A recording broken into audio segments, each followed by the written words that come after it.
કૃષ્ણ કનૈયા લાલ કી જય. ઉપસ્થિત સર્વ મનોરથી પરિવાર, ભદ્રેશભાઈ ને એમનો સમગ્ર મનોરથી પરિવાર, બિરાજમાન ભૂદેવગણ એવં સત્સંગ સુધાનો રસપાન કરવા આવેલા સર્વે ભગવદીજનો, મધુરાષ્ટકની આ મધુર યાત્રાનો દ્વિતીય દિવસ, મધુરાધિપતિ એવા શ્રી કૃષ્ણની આ માધુર્યની દિવ્ય ગાથા છે.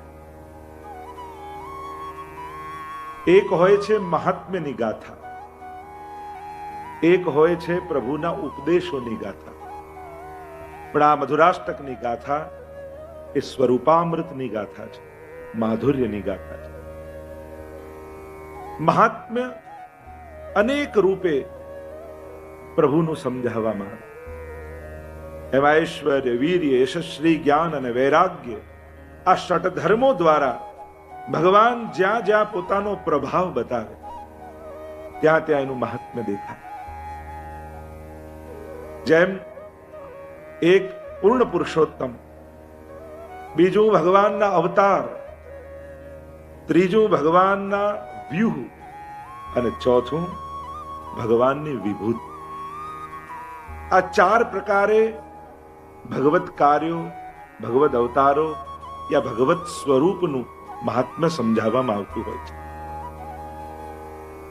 ભાગવતજીમાં ભગવાનના વિવિધ અવતારોની ગાથા આપણે ગાઈએ છીએ, પણ ત્યાં પણ સમજાવતા કહ્યું એતે ચાંસ કલા પુંસ કૃષ્ણસ્તુ ભગવાન સ્વયં. સ્વયં પૂર્ણ પુરુષોત્તમ શ્રી કૃષ્ણ છે, જે આ અવતારો, જે આ વ્યૂહ અને જે આ વિભૂતિને ધારણ કરે છે. અને એટલા માટે મધુરાષ્ટકની ગાથા એ વિશેષ મહાત્મ્ય રાખે છે, કારણ કે આ પ્રેમીઓની ગાથા છે, આ કથા પ્રેમીઓની છે. કૃષ્ણના જે પ્રેમી છે એની આ કથા છે. અહીંયા ઉપદેશો નથી, અહીંયા માધુર્ય છે. અહીંયા મહાત્મ્ય નથી, અહીંયા માધુર્ય છે. અને એટલા માટે વિશુદ્ધ કૃષ્ણ રસ આ મધુરાષ્ટકમાં વહી રહ્યો છે. અને આવો રસ જ્યારે આપણા સત્સંગના કેન્દ્રમાં હોય, જો સમજ, સમાધાન આ બધા બુદ્ધિના વિષયો છે અને રસ એ હૃદયનો વિષય છે. પ્રાય બધી કથાઓમાં સંશયોના સમાધાન હોય છે, પણ જે પ્રેમી હોય એના મનમાં ક્યારેય શંકાઓ જાગતી નથી હોતી. પ્રેમ જ પ્રશ્નોના સમાધાન આપી શકે. ગોપીને ભગવાન વિશે કઈ શંકા થાય? શું એ કઠોર થઈ જાય, કટુ વચન બોલે, એમને છોડીને જતા રહે, આપેલું વચન ન નિભાવે? તો ક્ષણવાર પણ આપણે વિચાર કરી શકીએ કે ગોપીના મનમાં કૃષ્ણ માટે કોઈ અભાવ આવ્યો છે. જ્યાં પ્રેમ હોય ત્યાં અભાવ ન હોય, જ્યાં પ્રેમ હોય ત્યાં શંકા ન હોય. અને એટલા માટે આપણે ત્યાં તો પ્રેમ જ સમાધાન છે. કૃષ્ણ પ્રેમથી આપ્લાવિત થયેલો ભક્ત, એના મનમાં ક્યારેય કોઈ શંકાઓ રહેતી જ નથી. સર્વ સંશયોનું સમાધાન એ પ્રેમ છે. ઘણી વાર આ લોકો પ્રશ્ન બી કરતા હોય કે અમારું મન ભટકે, મન નથી લાગતું. વિચાર કરો, ક્યારેક ગોપીના મનમાં પ્રશ્ન આવ્યો હશે કે મારું મન ભટકે છે? કેમ એનું મન કૃષ્ણમાં છે? કારણ કે કૃષ્ણમાં પરમ પ્રેમ પ્રગટ્યો છે. બસ ઠાકોરજીમાં મન નથી લાગતું, એનો ઉપાય એક જ છે, જ્યારે આપણા પ્રભુમાં પરમ પ્રેમ પ્રગટી જશે પછી મન એને છોડીને ક્યાંય જશે જ. મનના પ્રેમનો અભાવ મનમાં રહેલા એ જ મનને બીજે આકર્ષણ જગાવે. ભગવાન સિવાય બીજે મનને આકર્ષણ થયું કારણ કે ત્યાં વસ્તુઓમાં એ પ્રેમ છે. માને જેમ બાળકમાં, હજી નાનું બાળક ઘોડિયામાં સૂતું હોય, માં રસોડામાં કામ કરતી હોય, બહાર કામ કરતી હોય, પણ એનું મન ત્યાં હોય જ્યાં બાળક સૂતું હોય. ક્યારેક કોઈ પ્રેમીને એના પ્રિયતમ માટે કહેવું નથી પડતું કે એમાં મન લગાવ, કારણ પ્રેમ છે એટલે મન ત્યાં છે જ. એટલે એટલા માટે મન લગાડવાની મહેનત ન કરતા પ્રભુમાં પ્રેમ પ્રગટાવવાનો પ્રયાસ કરો. જેટલો પ્રેમ ઉત્કટ થતો જશે એટલું સહજ મન પ્રભુમાં જ રહે. અને એટલે મનને એકાગ્ર કરવાનો એક જ રસ્તો, એક જ ઉપાય છે, પ્રભુ માટે પ્રગટેલો પ્રેમ. પ્રેમ જ સમાધાન છે. અને એ પ્રેમનું દાન 3 સ્થાને થાય. કા યમુનાજી મુકુંદ રતિવર્ધિની, કા યમુનાજીની કૃપા થાય, યમુનાજીના ગુણગાન કરો, યમુનાજીના આરાધન થકી ભગવત પ્રેમની પ્રાપ્તિ થાય. કા શ્રી મહાપ્રભુજીનું સાનિધ્ય માત્ર દત્ત શ્રી કૃષ્ણ પ્રેમ, શ્રી વલ્લભની કૃપા થાય. પ્રેમ ક્યારે પણ પુરુષાર્થ, તપ, પુણ્યથી પ્રગટ થતો નથી. ભગવત પ્રેમ તો કેવલ ને કેવલ કોઈની કૃપા થકી મળે છે. પ્રેમનું દાન થાય છે. અને એટલા માટે પુરુષાર્થથી મેળવાતું નથી.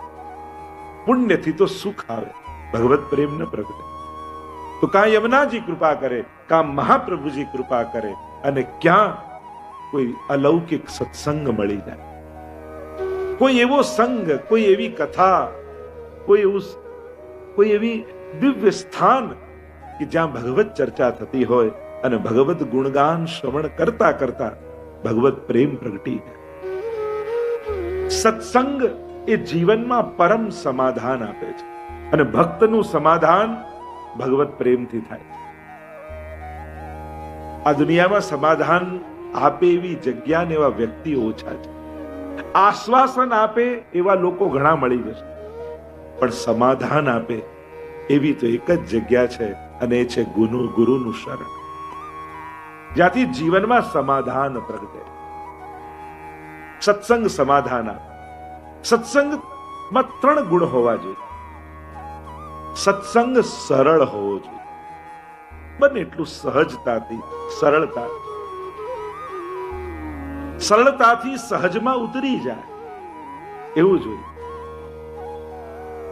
સત્સંગ સચોટ હોવો જોઈએ, એમાં ક્યાંય કન્ફ્યુઝન ન હોવું. જીવનના ઘણા સમાધાનો ઘણા લોકો આપે, પણ એવા અઘરા આપે. એક ભાઈને બીમારી થઈને વૈદ્ય પાસે ગયા ને કહ્યું કે બસ આ પડીકી ખાવાની છે, ખાશો એટલે મટી જશે. પણ શેની જોડે લેવાનું? કે સિંહણના દૂધ સાથે. હવે ક્યાં સિંહણનું દૂધ લેવા જાય? તો ઘણી વાર સમાધાન પણ એવા મળતા હોય છે, એવા કઠિન હોય કે જીવનમાં કરી જ ન શકાય. પછી સમાધાન જીવનમાં આવે ક્યાંથી? સરળ અને સહજ હોવું જોઈએ, સચોટ હોવું જોઈએ. અને ત્રીજું, સરસ હોવું જોઈએ, રસયુક્ત હોવું જોઈએ, કરવામાં આનંદ આવવો જોઈએ. શ્રી મહાપ્રભુજીએ પણ જે પૂર્વ કાળમાં તપ, યજ્ઞ, સ્વાધ્યાય, સંયમ જે બધું મળતું, જેનાથી અલૌકિકતા, જેનાથી ઉદ્ધાર જીવનો થતો, એટલું કઠિન હતું કે કરોડોમાં કોઈ એક કરી શકે. અને શ્રી મહાપ્રભુજીએ કૃપા કરી ભગવત સેવા રૂપી એવું સમાધાન આપણને આપ્યું. સરળતાથી, સહજતાથી, સરસતાથી આનંદ કરતા કરતા જીવ ભગવત પ્રાપ્તિ કરી. પોતાના જ ઘરે, પોતાના સ્વજનોની સાથે, પોતાના જ સામર્થ્યથી જે મેળવ્યું છે એ જ સાધનોથી, અને એ ભગવત સેવા કરતા કરતા, અને ક્યાંય બીજી કોઈ ઉધાર લાગણી લાવવાની નહીં. ત્વમેવ માતા ચ પિતા ત્વમેવ બંધુશ્ચ સખા ત્વમેવ સર્વ ભાવેન ભજનીય વ્રજાધિપ. જે તમારી ભીતર ભાવનાઓ છે એ જ ભાવનાઓ. ક્યાં કોઈ મોટા તપસ્વીની, ઋષિની કે મહાત્માની લાગણીઓ ઉધાર લાવવાની જરૂર નહીં. તમને મા સાથેનો પ્રેમ ખબર છે, તમને તમારા સ્વજનો સાથેનો, પુત્ર સાથેનો પ્રેમ ખબર છે, તમને તમારા પ્રિયતમ સાથેનો પ્રેમ ખબર છે. બસ એ જ પ્રેમને, જે પ્રેમને તમે જાણો છો, જે પ્રેમ તમારી ભીતર છે, બસ એને કેવલ કૃષ્ણ પરક કરી નાખો. એટલે એ જ આપણી લાગણીઓ જે સંસારમાં આપણને બાંધનારી હતી, એ જ આપણા કલ્યાણનું કારણ બની જાય. એવો સરસ ઉપાય શ્રી મહાપ્રભુજી આપણને આપ્યો. ક્યાંય કોઈ છોડીને ભાગવાની, જવાની જરૂર નથી.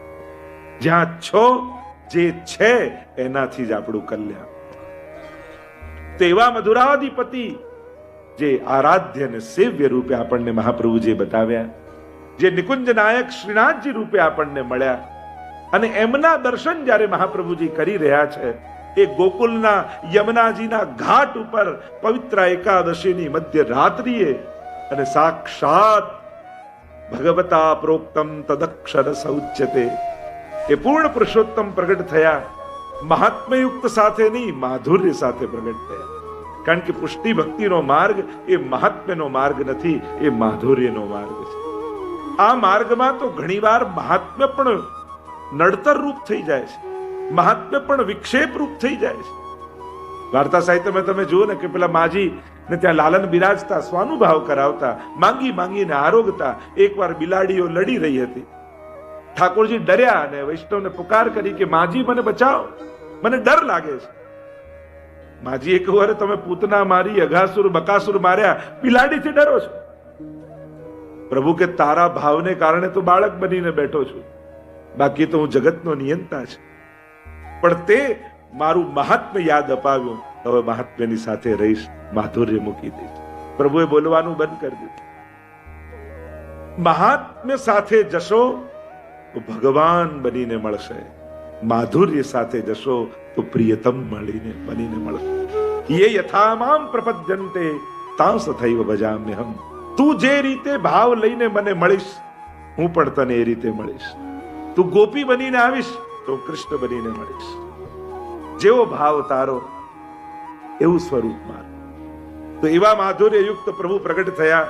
અને શ્રી મહાપ્રભુજી જે સાક્ષાત સ્વામિનીજીનું સ્વરૂપ છે, અને એ માધુર્ય ભાવથી શ્રી પ્રભુના સમગ્ર શ્રીઅંગનું દર્શન કરી આપના एक एक माधुर्य युक्त श्रीअंग वर्णन करता, गान करता. आइए हम सब मिलकर मधुराष्टक का गान करते हैं और फिर रस दर्शन करेंगे. अधरं मधुरं वदनं मधुरं नयनं मधुरं हसितं मधुरं हृदयं मधुरं गमनं मधुरं मधुराधिपते रखिलं मधुरं वचनं मधुरं चरितं मधुरं वसनं मधुरं वलितं मधुरं चलितं मधुरं भ्रमितं मधुरं मधुराधिपते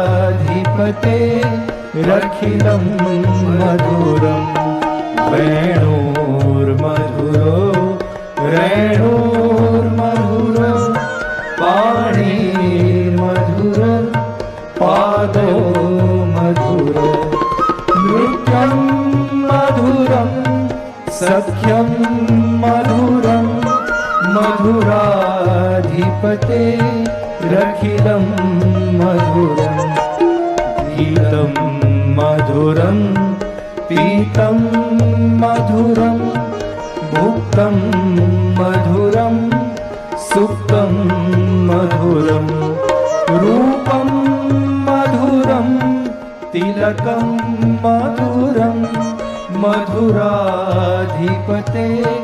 रखिलं मधुरं करणं मधुरं तरणं मधुरं हरणं मधुरं रमणं मधुरं वमितं मधुरं शमितं मधुरं मधुराधिपते रखिलं मधुरं गुञ्जा मधुरा माला मधुरा यमुना मधुरा वीची मधुरा सलिलं मधुरं कमलं मधुरं मधुराधिपते रखिलं मधुरं गोपी मधुरा लीला मधुरा युक्तं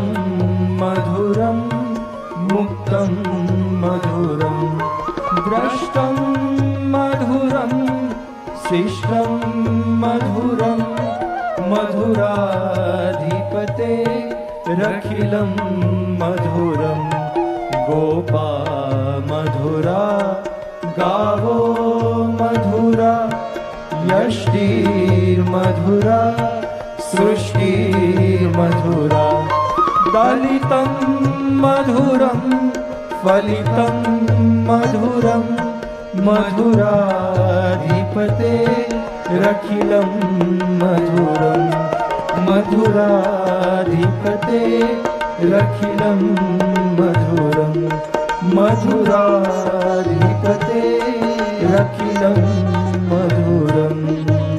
8 શ્લોકમાં શ્રી મહાપ્રભુજીએ આ અષ્ટક મધુરાષ્ટકનું પ્રાગટ્ય શ્રી મહાપ્રભુજીના હૃદયમાંથી થયું.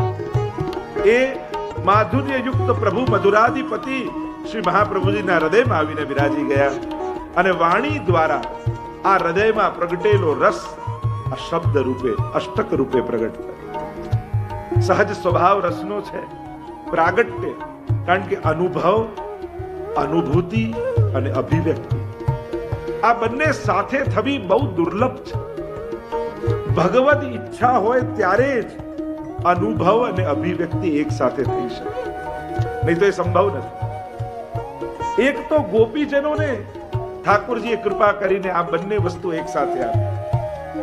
વેણુ ગીત અને યુગલ ગીતમાં ગોપીજનો અનુભવ પણ કરી રહ્યા છે અને અભિવ્યક્તિ પણ કરી રહ્યા છે. જે લીલાઓ બ્રજમાં ચાલી રહી છે એ ગૃહે ગૃહે ગોપ વધુ કદંબા સર્વે મિલિત્વા સમવાપ્ય યોગમ ગોવિંદ.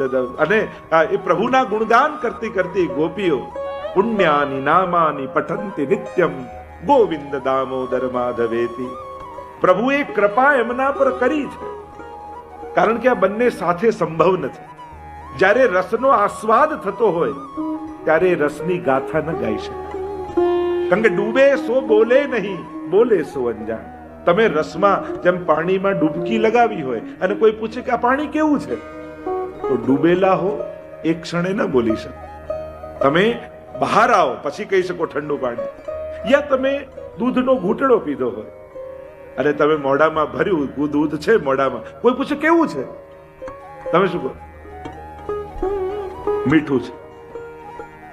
પણ મોઢામાં હોય એ જ ક્ષણે તમે એનું વર્ણન નથી કરી શકતા.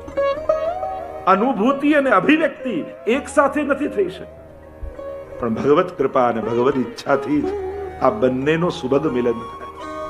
પ્રભુએ દૂરદર્શન અને દૂર શ્રવણ એ ગોપીજનોને શક્તિ આપી છે અને એટલા માટે ત્યાં જે લીલા વનમાં પ્રભુ કરી રહ્યા છે એ અહીંયા ગોપીઓ ગાય છે. વેણુ ગીત અને યુગલ ગીત. એ રીતે જ અહીંયા મહાપ્રભુજી રસપાન પણ કરી રહ્યા છે અને રસગાન પણ કરી રહ્યા છે. આ બંને એક સાથે થઈ રહ્યું છે. માધુર્યનો અનુભવ અને માધુર્યની અભિવ્યક્તિ. અને એટલા માટે પ્રથમ દ્રષ્ટિ ગઈ અધર પર, કે જ્યાંથી આ સુધાનું દાન છે, જ્યાં સુધા બિરાજમાન છે, જ્યાં કૃષ્ણ તત્વ કૃષ્ણ રસ બિરાજમાન છે. કૃષ્ણ શબ્દની વ્યાખ્યા એ જ છે. કૃષિર્ભુવાચકો શબ્દ ણશ્ચ નિવૃત્તિવાચક તયોરૈક્ય પરબ્રહ્મ કૃષ્ણ ઇત્યભિધીયતે. જે સદાનંદ છે એ જ કૃષ્ણ છે. અને એટલા માટે અહીંયા અધરમ મધુરમ જેનું દર્શન ગઈકાલે આપણે કર્યું, પ્રભુ એ લોભાત્મક અધરમાંથી સુધાનું દાન અધિકાર અનુસાર કરે છે. અને જ્યાં જ્યાં જેવો જેનો અધિકાર એ રીતે સુધા ઠાકોરજી પહોંચાડે છે. શ્રી મહાપ્રભુજી પણ મૂર્તિમંત એ સુધાનું સ્વરૂપ છે. વદનમ મધુરમ, મુખારવિંદના માધુર્યનું ગાન કરી. જે મુખારવિંદમાં સુંદર નેત્રો બિરાજમાન છે, ભ્રમરો બિરાજમાન છે, અલકો બિરાજમાન છે. એ અલકાવલી પણ આપણે ત્યાં મુક્તિના એક રૂપ રૂપે છે. સાયુજ્ય, સારૂપ્ય, સામીપ્ય, સાલોક્ય. એમ પ્રભુની અલકાવલી જ્ઞાનીઓ પ્રભુના મુક્ત થઈને મસ્તક ઉપર બેસે અને ભક્તો તો પ્રભુના શ્રીઅંગમાં બિરાજમાન છે, ચરણોમાં બિરાજમાન છે, શૃંગાર રૂપે બિરાજમાન છે. વદનમ મધુરમ, પ્રભુનું મુખારવિંદ મધુર છે. અને એ મુખારવિંદના આકર્ષણની ગાથાઓથી આખું ભાગવત આદિ અનેક શાસ્ત્રો ભરેલા કે જેણે પ્રભુના મુખારવિંદના માધુર્યનો, સૌંદર્યનો અનુભવ કર્યો છે એ કૃષ્ણથી દૂર નથી રહી શકે. કેટલી કથાઓ, કેટલી ગાથાઓ ભરેલી.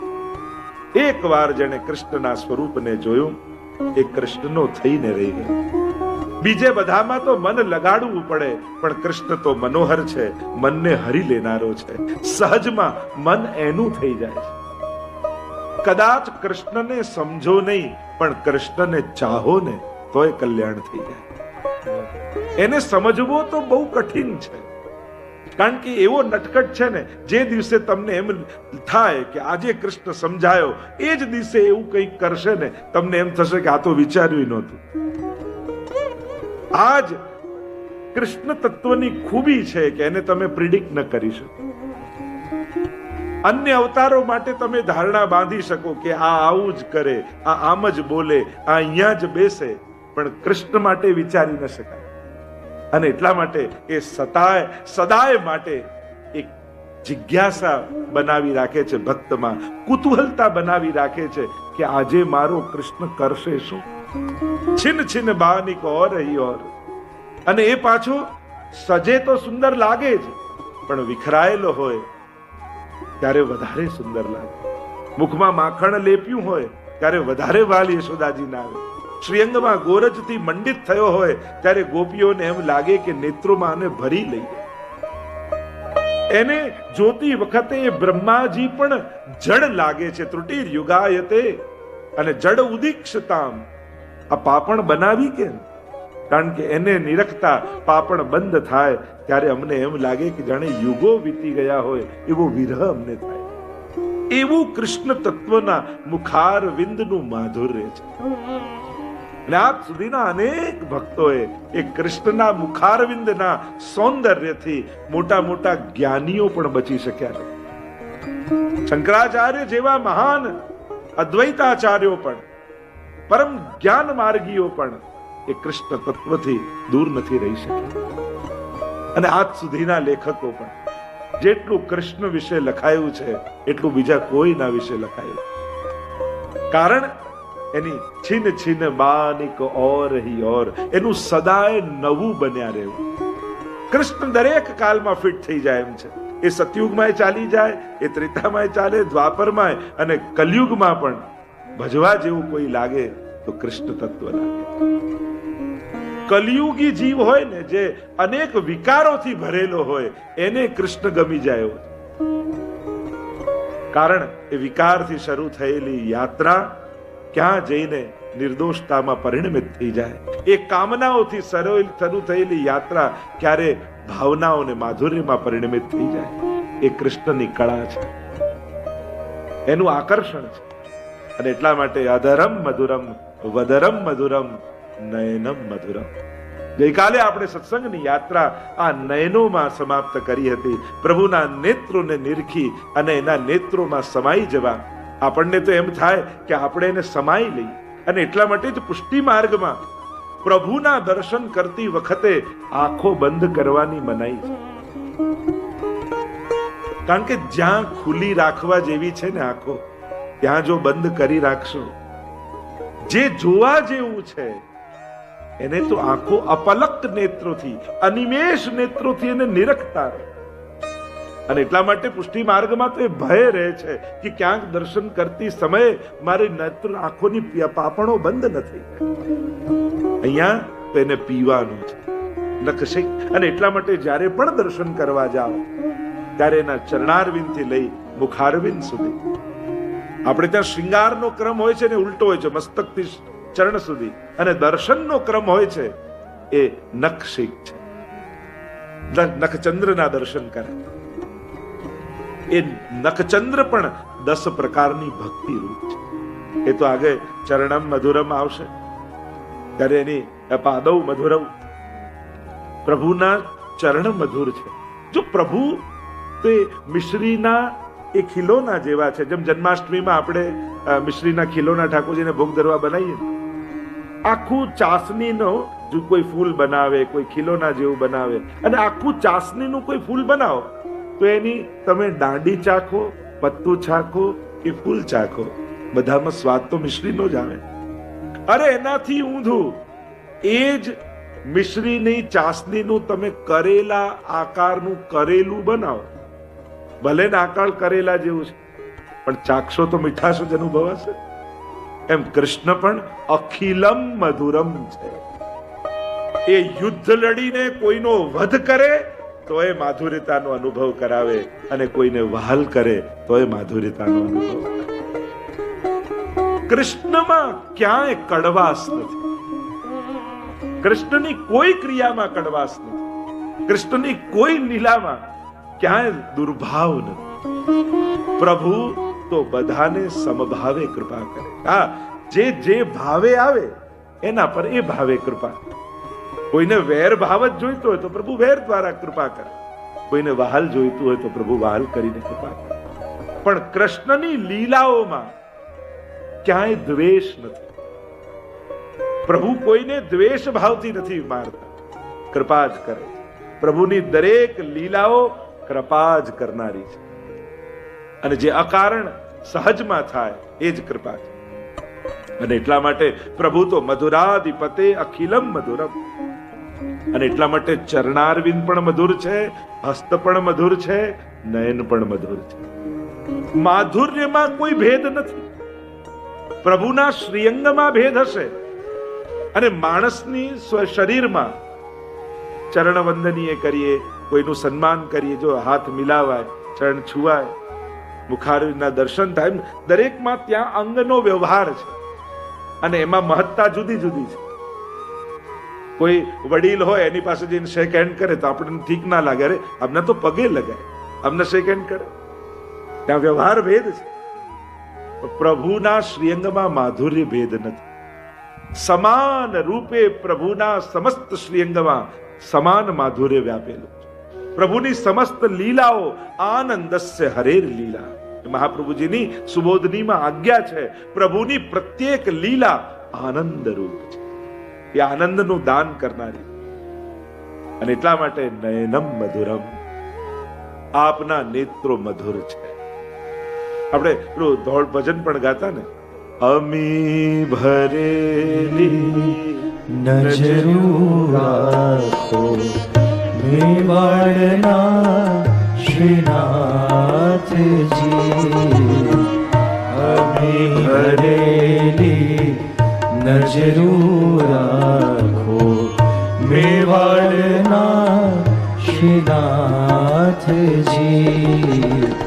દર્શન આપો દુખડા કાપો, દર્શન આપો દુખડા કાપો મેવાડના શ્રીનાથજી.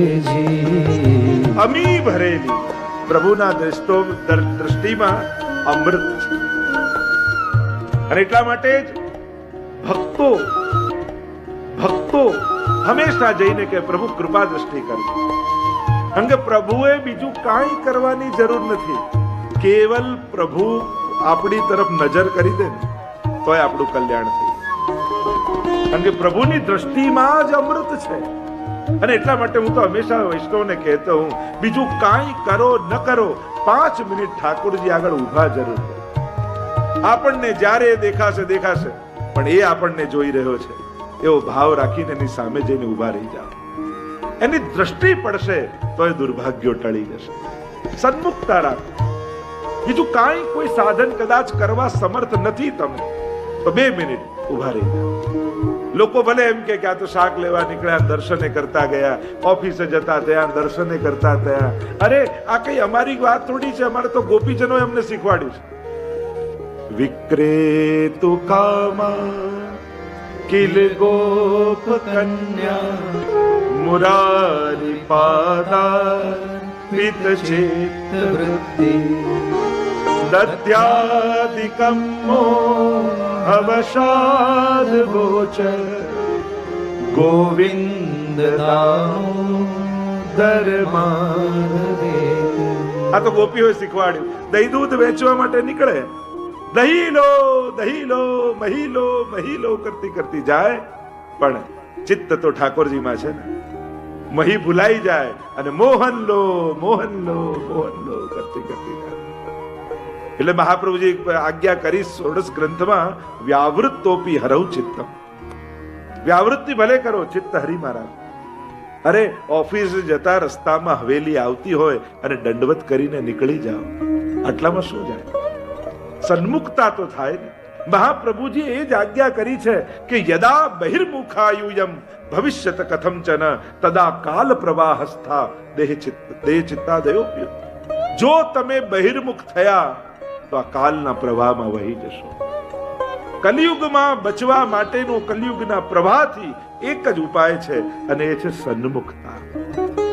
ઘરે પ્રભુ બિરાજતા હોય, યથાશક્તિ જે કાંઈ પણ તમે સેવા કરી શકો, અને ન કરી શકો તો કમથી કમ દંડવત કરીને તો જાઓ. વંદન પણ એક ભક્તિ છે. નવદા ભક્તિમાની શ્રવણમ કીર્તનમ વિષ્ણો સ્મરણમ પાદ સેવનમ અર્ચનમ વંદનમ દાસ્યમ સખ્યમ આત્મનિવેદન. વંદન ભક્તિ પણ બહુ વિશેષ ભક્તિ મનાય. પ્રણામો દુઃખ સમનસ્તમ નમામિ હરિમ પરમ. ભાગવતજીમાં પણ કહ્યું, કેવલ પ્રણામ કરો ને તો જીવનમાં આવતા સમસ્ત દુઃખો સમાપ્ત થઈ જાય. જો જીવનમાં કોઈ પણ પ્રકારનું દુઃખ હોય તો રોજ ઠાકોરજીને વંદન કરો, પ્રણામ કરો. પ્રભુ બધા જ દુઃખોને હરી લેશે. નયનમ મધુરમ. પ્રભુની દ્રષ્ટિ બે પ્રકારની કહી, એક કૃપા દ્રષ્ટિ અને બીજી કાલ દ્રષ્ટિ. માધુર્ય છે, પણ મહાભારતના યુદ્ધમાં ત્યાં વિશ્વજી સ્તુતિ કરતા કહે છે કે પ્રભુ આપે દ્રષ્ટિ માત્રથી સમસ્ત યોદ્ધાઓના આયુષ્યનું હરણ કરી લીધું. અને કૃપા દ્રષ્ટિ જે ગોપીજનો પર ઠાકોરજી કરે. રોજ પ્રભુ ગૌચારણ કરતા કરતા ગોકુળની ગલીઓમાંથી થતા થતા પધારે અને એક ગોપીને રોજ થાય પ્રભુ બધાની સામે જુએ, મારી સામે ક્યારે જોતા નથી. પ્રભુ ભક્તના મનના મનોરથ જાણી ગયા, પણ થયું કે જો હું એની સામે જોઈશ અને બીજી ગોપીઓને ખબર પડશે તો બધાને એમ થશે કે પ્રભુને આ ગોપીમાં વિશેષ સ્નેહ છે, અમને સ્નેહ નથી કરતા, શું કરવું? અને ગાયોના વૃંદને લઈને ઠાકોરજી ગોકુલ તરફ પધારી ગયા. ગાયોને હંકારતા હંકારતા ગલીઓમાંથી પસાર થતા એ ગોપીનું ઘર આવ્યું ને અગાસી પર ચડી ગઈ એ ગોપી. પ્રભુને થયું કે કેમ કરીને એના પર કૃપા દ્રષ્ટિ કરવી. યુક્તિ સૂજી, કંઠમાં માળા હતી, કાઢી ગેંદ બનાવી અને જ્યાં એનું ઘર આવ્યું ગેંદ ઉછાળી અને એના પર કૃપા હતું. શરદુદાશયે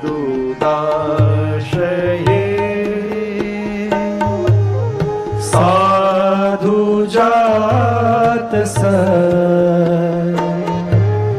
સરસી જોદર શ્રી મૃષાદ્રશા. શ્રૃંગાર રસ મંડનમાં શ્રી ગુસાઈજી પ્રભુ ચરણ આજ્ઞા કરે છે કે પ્રભુની આ દ્રષ્ટિ ત્રણ વસ્તુનું હરણ ભક્તમાંથી કરી લે છે. જેના ઉપર ઠાકોરજીના કૃપા દ્રષ્ટિ થાય એની ત્રણ વસ્તુ હરાઈ જાય.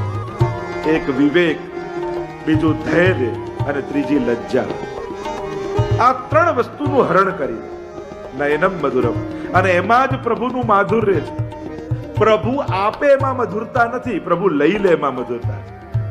આપે એમાં મહાત્મ્ય, લે એમાં માધુર્ય.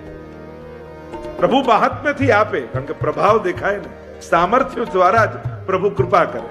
એટલે જ્યારે જ્યારે પ્રભુ તમને કંઈક આપે ત્યારે માનજો પ્રભુએ એમનું મહાત્મ્યથી કૃપા કરી, અને આપણું કંઈક અંગીકાર કરે ત્યારે માનજો કે પ્રભુએ માધુર્યથી કૃપા કરી.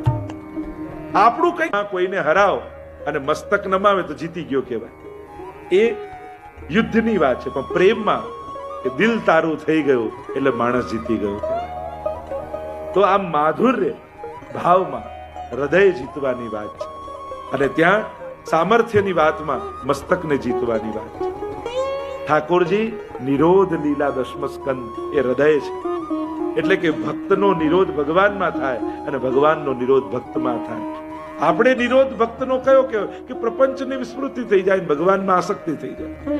આપણો નિરોધ જ્યારે ભગવાનમાં થાય છે એ જ ક્ષણે ભગવાનનો પણ નિરોધ આપણામાં થાય. એટલે કે ભગવાન પણ બધું જ ભૂલી ભક્તમાં આસક્ત થઈ જાય છે. આપણે ત્યાં અનેક વાર્તા પ્રસંગોમાં પેલા ગોપાલદાસની વાર્તા આવે, શેઠ પુરુષોત્તમદાસજીના દીકરા આખો દિવસ ભગવત સેવા કરે, રાતના થાકીને મંદિરના ઉંબરે માથું રાખીને સૂઈ જાય, પણ પ્રભુ વગર એક ક્ષણ ન રહી શકે. એટલે રાતના સમયે પણ હે મદન મોહનલાલ, હે મદન મોહનલાલ એવો અવાજ કરે, અને અંદરથી મદન મોહનલાલજી પ્રભુ અવાજ આપે, હા શું છે ગોપાલદાસ? ત્યારે ગોપાલદાસ કહે કે પ્રભુ મને તો બોલવાની આદત પડી ગઈ છે, આપ કેમ જાગો છો? પ્રભુ કહે જો તને પુકારવાની આદત પડી છે તો મને પણ જવાબ આપવાની આદત પડી ગઈ છે. તું મારા વગર નથી રહી શકતો તો હું પણ તારા વગર એક ક્ષણ નથી રહી શકતો. આપણે ત્યાં તો 252 આદિમાં પેલા માજીની વાર્તા આવે. માજીને ઘરની બહાર ન જવા દે ઠાકોર. પ્રભુને કહે કે પ્રભુ શાકભાજી તો લેવા જવા દો. પ્રભુ કહે પણ તારા વગર એક ક્ષણ હું ન રહી શકું. આ ભક્તનો ભગવાનમાં અને ભગવાનનો ભક્તમાં નિરોધ. એટલે જ સુરદાસજીએ પણ કહ્યું કે ભક્ત વિરહ કાતર કરુણામય ડોલત પાછે લાગે. પુષ્ટિ ભક્તિમાં કેવું છે, આ કૃષ્ણ ભક્તિમાં કેવું છે કે ભગવાન જ્યારે આધીન થાય તો ભક્તો ભગવાનના વિરહને કારણે ભગવાનની પાછળ પાછળ જતા તો જોયા, પણ આ કૃષ્ણના પ્રેમના માર્ગમાં તો ઊંધું થયું. ભક્ત વિરહ કાતર, ભક્તોના વિરહને કાતર થઈ, એને આસક્ત થઈ ઠાકોરજી એને પાછળ પાછળ જતા દેખાય. હૃદયમ મધુરમ, પ્રભુનું હૃદય એ મધુરતાથી ભરેલું છે. શ્રી વલ્લભનું હૃદય એ મધુરતાથી ભરેલું છે. એટલા માટે મહાપ્રભુજીનું એક નામ છે નિગૂઢ હૃદય. શ્રી વલ્લભનું હૃદય કેવું છે? નિગૂઢ. જે સમજી ન શકાય એને નિગૂઢ કહેવાય. મહાપ્રભુજીના બે નામ હૃદય સંબંધી બહુ મહત્વના છે. એક શ્રી કૃષ્ણ હાર્દવિદ. આ પ્રભુનું હૃદય મધુર છે ને, પણ એ હૃદયને જાણી કોણ શકે? તો કે પ્રભુના હૃદયની તો કોણ જાણી શકે? તો કે હા, આ મહાપ્રભુ છે ને એ પ્રભુના હૃદયની પણ જાણનાર. એટલે જ મહાપ્રભુજીનું નામ છે શ્રી કૃષ્ણ હાર્દવિદ. પ્રભુના હૃદયની જાણી લેવા વાળા મહાપ્રભુજી છે. અને એટલા માટે પ્રભુને ક્યારે શું જોઈએ છે એ શ્રી મહાપ્રભુજી જાણી જાય છે. અને એટલા માટે જ આપણે કહીએ ને, મહાપ્રભુજીએ બતાવેલા સેવા ક્રમથી સેવા કરવી, તો આ ક્રમનું મહાત્મ્ય નથી, આ મહાપ્રભુજીનું મહાત્મ્ય છે કે ઠાકોરજીને ક્યારે કઈ તિથિએ શું પહેરવું છે અને શું આરોગવું છે એ મહાપ્રભુજી જાણે છે. અને એટલા માટે સેવા રીત પ્રીત વ્રજજન કી જનહિત જગ પ્રગટાઈ, પ્રગટ ભય માર્ગ રીત દિખાય. શ્રી મહાપ્રભુજીએ વ્રજ ભક્તોની રીત અને પ્રીત જાણી અને આપણા માર્ગને આપી છે, ભક્તોને આપી છે. અને એટલા માટે ભલે ઓછું કરીએ પણ મહાપ્રભુજીની રીત પ્રમાણે કરો. અરે બીજું કાંઈ નહીં, બધું ધરાવી ન શકો, બધું આરોગાવી ન શકો તો કમથી કમ સેવાક્રમ વાંચો તો ખરા. સવારે ઉઠીને સ્નાન કરી સેવામાં જતા પહેલા એક ક્રમ બધાનો હોવો જોઈએ. સેવા પ્રકારની પુસ્તક અને ટિપ્પણી. સૌથી પહેલા ટિપ્પણીમાં જોવું આજે કઈ તિથિ છે. તારીખ તો આપણને ખબર હોય છે કારણ કે મોબાઈલ છે ને આપણી જોડે, આપણને બતાવી દે.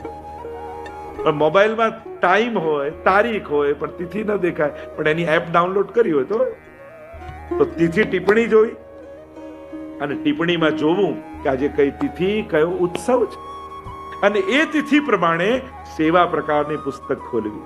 અચ્છા, આ મહિનો, આ તિથિ, સુદ કે વદ, અને જોવું એમાં લખ્યું હોય આજે આ શ્રૃંગાર, મસ્તક પર આ ધરાવવું, આજે આ રંગના વસ્ત્રો ધરવા, આજની આ વિશેષ સામગ્રી. કરો નહીં, કમથી કમ વાંચવાની તો શરૂઆત કરો. અને મને ચોક્કસ ખ્યાલ છે કે આજે જે બેઠા છે એ તો કાલથી શરૂ કરી જ દેવાના, એ તો કરવાના છે.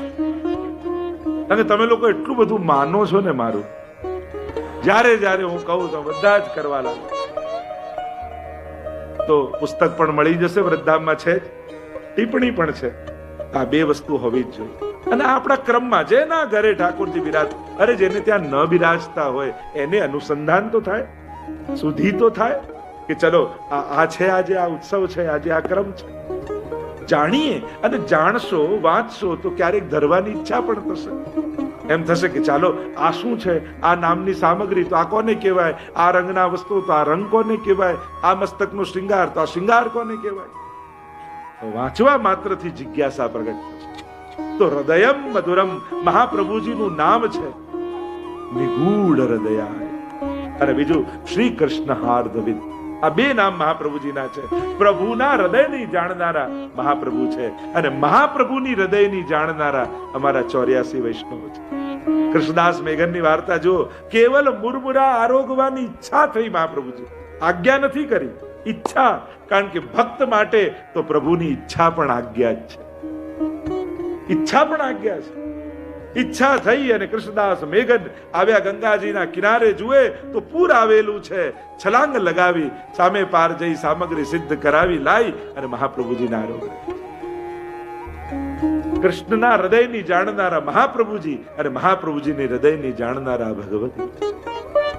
અને એટલા માટે બીજું નામ નિગૂઢ હૃદય, કોઈ ન જાણી શકે એ જાણનારા એ હૃદય. એવું હૃદય છે નિગૂઢ. ગૂઢ પણ ગહન કહેવાય, પણ નિગૂઢ જેને સમજવું કઠિન છે, જેને જાણવું કઠિન છે. કારણ એ તો સ્વામીજીનું હૃદય છે. પ્રભુના હૃદયની તો સ્વામીજી જાણી શકે, પણ સ્વામીજીના હૃદયની તો પ્રભુએ જાણી નથી. અને એટલા માટે હૃદયમ મધુરમ એમ કહી અને આગળ ગાન કરતા, આજ પંક્તિને ગાન કરતા. અધરમ મધુરમ વદનમ મધુરમ નયનમ મધુરમ હસિતમ મધુરમ હૃદયમ મધુરમ ગમનમ મધુરમ મધુરાધિપતે અખિલમ મધુરમ મધુરાધિપતે અખિલમ મધુરમ મધુરાધિપતે અખિલમ મધુરમ. હૃદયમ મધુરમ. અને જે હૃદયની જાણી ન શકાય એનું ગમન કેમ જાણી શકાય? ગમનમ મધુરમ. પ્રભુ આપનું ગમન મધુર છે. જો ત્રણ શબ્દો અહીંયા તમને વિશેષ રૂપે જોવા મળશે, ગમનમ મધુરમ, ચલિતમ મધુરમ ને ભ્રમિતમ મધુરમ. ક્યાંક એક સરખા જેવું લાગે, પણ અહીંયા ત્રણેયમાં ભેદ છે. ચાલવું જુદી વાત છે ને ગમન કરવું જુદી વાત છે. ટીકામાં આચાર્યોએ અનેક પ્રકારથી એ વાતને બતાવી છે કે ક્યાં ક્યાં પ્રભુ ગમન કરે. તો આચાર્યો ટીકામાં સમજાવે કે પ્રભુ જ્યારે માખણ ચોરી કરવા માટે ગોપીઓના ઘરમાં ગમન કરે, અનેક ઉપાય શોધી અને ભક્તોને ત્યાં ગમન કરી અને ભક્તોના મનોરથોને પૂરા કરે, એ મધુર છે. માખણ ચોરી કરવા માટે કરેલું પ્રભુનું ગમન એ મધુર છે. કારણ કે એ પણ મધુરતાને પ્રગટ કરનારું છે. ભક્તાભિલાષા ચરિતાનુસારી દુગ્ધાદિ ચૌર્યેણ યશો વિસારી કુમારિતાનંદિત ઘોષ નારી મમ પ્રભુ શ્રી ગિરિરાજધારી. કેવા છે પ્રભુ? કેવું ગમન મધુર છે. કેમ મધુર છે? દુગ્ધાદિ ચૌર્યેણ યશો વિસાર. દુગ્ધાદિની ચોરી કરી પ્રભુ યશનો વિસ્તાર કરે છે. હવે વિચાર કરો, ચોરી કરવાથી યશ વધે કે ઘટે? પ્રભુનું તો ઊંધું છે. કેવા છે? દુગ્ધાદિ ચૌર્યેણ યશો વિસાર. કોઈને આ યશ વધે, આણે તો ગજબ ચોરી કરી, ખરેખર બહુ ગજબ માણસ લાગે. આ ઉલટાની નિંદા કરીએ, કેવો ચોર છે. પણ કેમ? યશનો વિસ્તાર કેમ થયો? બાલ લીલાના વર્ણન ભાગવતી વત્સાન મુંચન ક્વચિત સમયે ક્રોશ સંજાતા હશે. આખું વર્ણન બાલ લીલાનું કર્યું, કઈ રીતે પ્રભુ માખણ ચોરી આદિ લીલા કરે છે. અને આ માખણ ચોરીની લીલા છે શું? ભક્તોએ તો કહ્યું આ તો ચિત્ત ચોરીની લીલા છે, આ તો મનના ચોરીની લીલા છે. માખણ નવનીત કહીએ કે નિત નવીન જાગેલો ભગવત ભાવ, એ જ તો નવનીત છે જે ઠાકોરજી લેવા માટે પધારે. કારણ કે જ્યારે દહીં વલોવતી હોય ગોપીઓ છાસમાં અને મંથન કરતા કરતા મનમાં વિચાર કરે કે પ્રભુ આપના માટે કરીએ, અમારી તો પ્રત્યેક ક્રિયા એ આપના સુખ માટે છે. અમારું દધી મંથન અને એમાંથી નીકળેલું નવનીત એ પણ આપના માટે છે.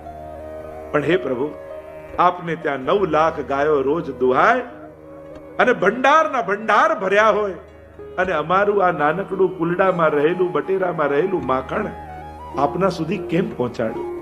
કઈ રીતે અમારી સામગ્રી આપને અંગીકાર કરાવવી? કારણ કે આ સામગ્રી નથી, અમારો અંદર રહેલો સ્નેહ છે. અમારા ભાવને અમે સામગ્રી રૂપે અંગીકાર કરાવી.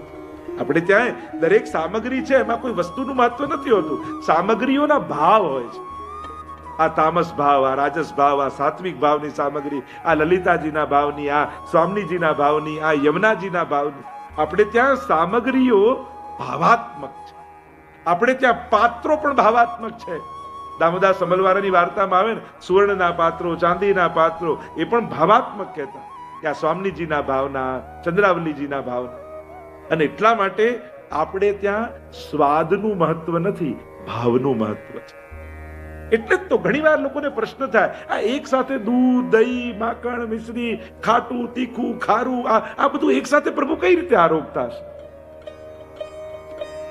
તમે બંગલામાં આટલું દહીં ધરો ને આટલું દૂધ ધરો, હવે કોઈ એક સાથે બંને લઈ શકે? લોકો એમ કે હમણાં દહીં ખાધું છે, હમણાં દૂધ ના પીધું, હમણાં દૂધ પીધું, હમણાં દહીં ના ખાતા, એવું કઈ નહીં. વિરોધાભાસી સ્વાદ. અને આયુર્વેદની દ્રષ્ટિએ, આ સ્વાદની દ્રષ્ટિએ, આ પ્રકૃતિની દ્રષ્ટિએ તમે જુઓ તો વિરોધાભાસી ઘણી બધી વસ્તુ તમને લાગે કે એક સાથે ન લઈ શકાય એવી હોય. પણ અહીંયા સ્વાદની કે એની ચર્ચા નથી, અહીંયા ભાવની વાત છે. કારણ કે કોઈ લલિતાજીના ભાવનું છે, કોઈ ચંદ્રાવલીજીના ભાવની છે, કોઈ સ્વામીજીના ભાવની છે. અને એટલા માટે આપણે ત્યાં ઠાકોરજી માટે વિપરીત ભાવના અને અસંભાવના, આ બે ભાવ નહીં કરે. અસંભાવના કોને કહેવાય? આટલો મોટો અન્નકૂટ, આટલા નાનકડા બાલ કૃષ્ણલાલ કઈ રીતે આરોગી શકે? એવી અસંભાવના પ્રભુ માટે નહીં કરવી. કારણ એનું રૂપ નાનું છે, એનું સ્વરૂપ તો અસીમિત છે. એ તો સમસ્ત ભાવ દેખો રી હરિ ભોજન ખાત. એ જ ગિરનાથ બાવા 1000 હાથે પ્રગટ થઈને એક એક સામગ્રી આરોગવાના. તમે જયારે કીર્તન ગાઓ ત્યારે પ્રભુમાં સામર્થ્ય આવી જાય. તમે જયારે કાની આપો મહાપ્રભુજીની ત્યારે સર્વ સમર્થ થઈ અને પ્રભુ આરોગે. એટલે પ્રભુમાં અસંભાવના નહીં કરવી કે આવું ઠાકોરજી કઈ રીતે કરી શકતા, આટલા નાનકડા બાળ કૃષ્ણ આવું કઈ રીતે કરી શકે, એ સંભવ છે. અસંભાવના. બીજું વિપરીત ભાવના પ્રભુમાં નહીં કરવી. આ દૂધ ને દહીં સાથે કેમ થાય? હમણાં તો પલ્લા ઝૂલ્યા અને રાજભોગમાં કુંજમાં કઈ રીતે બિરાજી જાય? હજી તો ચાલતા શીખ્યા નથી ને મહારાષ્ટ્રના કીર્તન કઈ રીતે કરીએ? આ તો વિપરીત ભાવ થઈ ગયો. અરે વિરુદ્ધ ધર્માશ્રયતા પ્રભુની અંદર બિરાજમાન. પ્રભુમાં અનેક ધર્મો બિરાજે છે. એટલે તમે ભલે બાલકૃષ્ણની સેવા કરતા હો, પણ જ્યારે પાછળ દાનની કે રાસની પીછવાઈ લગાવો, એમાં તો કિશોર ઠાકોરજી જશે. ક્યારે પણ કોઈ પણ પીછવાઈ તમે બાલકૃષ્ણની જોઈ? જેટલી પણ લીલાની પીછવાઈ હશે બધા કિશોર કૃષ્ણની હશે. એટલે વિપરીત ભાવના પ્રભુમાં નહીં કરવી. કારણ કે સમસ્ત વિરુદ્ધ ધર્માશ્રયી ધર્મો ભગવાનની અંદર બિરાજમાન છે જ. એ જે ક્ષણે બાલક છે એ જ ક્ષણે કિશોર પણ છે. એ તો આગળ જયારે ચર્ચા કરીશું ત્યારે ચર્ચા નીકળશે વિરુદ્ધ ધર્માશ્રય ધર્મની, ત્યારે ચર્ચા કરીશું. એટલે વિપરીત ભાવના પ્રભુની અંદર ક્યારે શંકા નહીં કરવી. એ બધું જ કરવા સમર્થ છે. એ દૂધ ફૂંક મારી મારીને પીએ ગરમ દૂધ, અને એ દાવાનળનું પણ સીધે સીધું પાન કરી શકે. આ સામર્થ્ય પ્રભુમાં છે. અને એટલા માટે ગમનમ મધુરમ. એ યશ ગોપીજનને એમ થાય કે કેમ કરી પ્રભુ આ સામગ્રી પહોંચાડવી આપના સુધી. ઠાકોરજી કહે તું ના આવી શકે, પણ હું તો તારા ઘરે આવી શકું. ભલે ને ગામના લોકો મને ચોર કે, અપયશ મારો થાય, પણ છતાંય હું ચોર કહેવડાઈને પણ તારા મનોરથો ઘરે પૂરા કરવા આવીશ.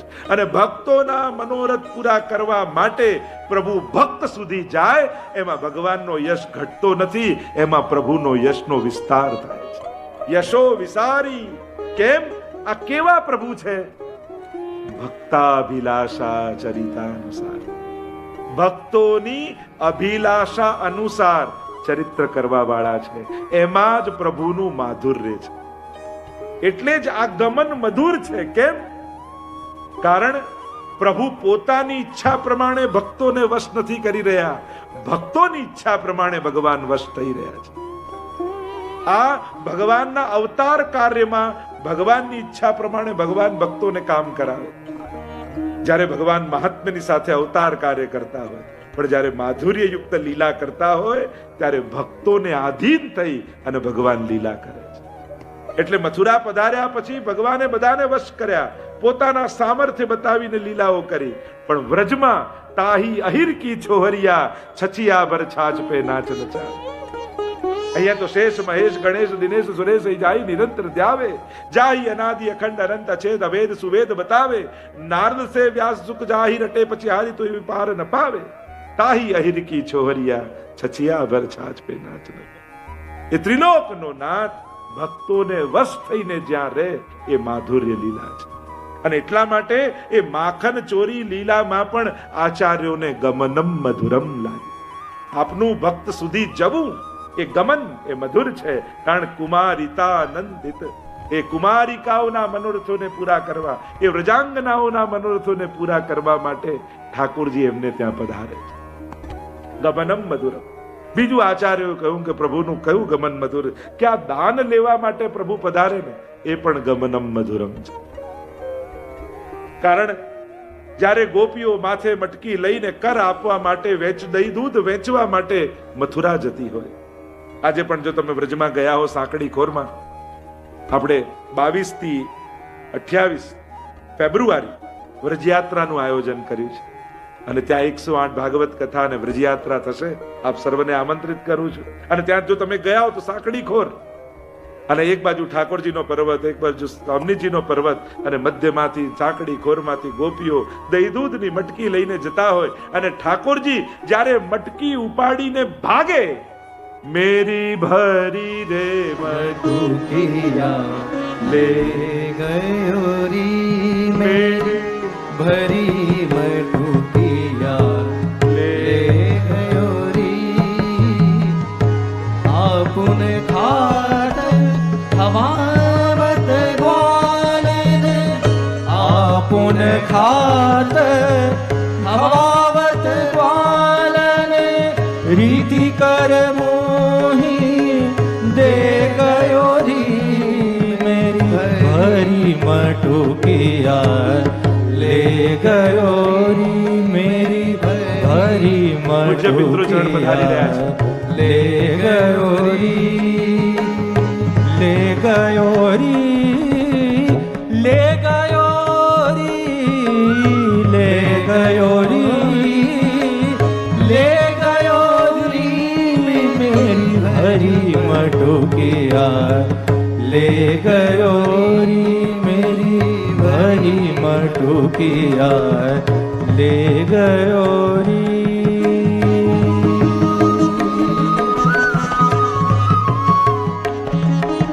બોલો વલ્લભાધીશ કી જય, ગોવર્ધન નાથ કી જય.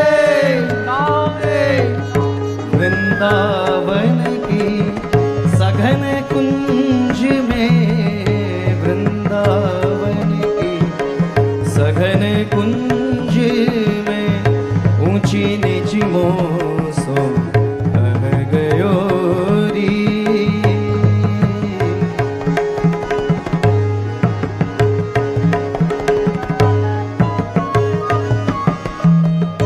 परमानंद ब्रजवासी सागरो,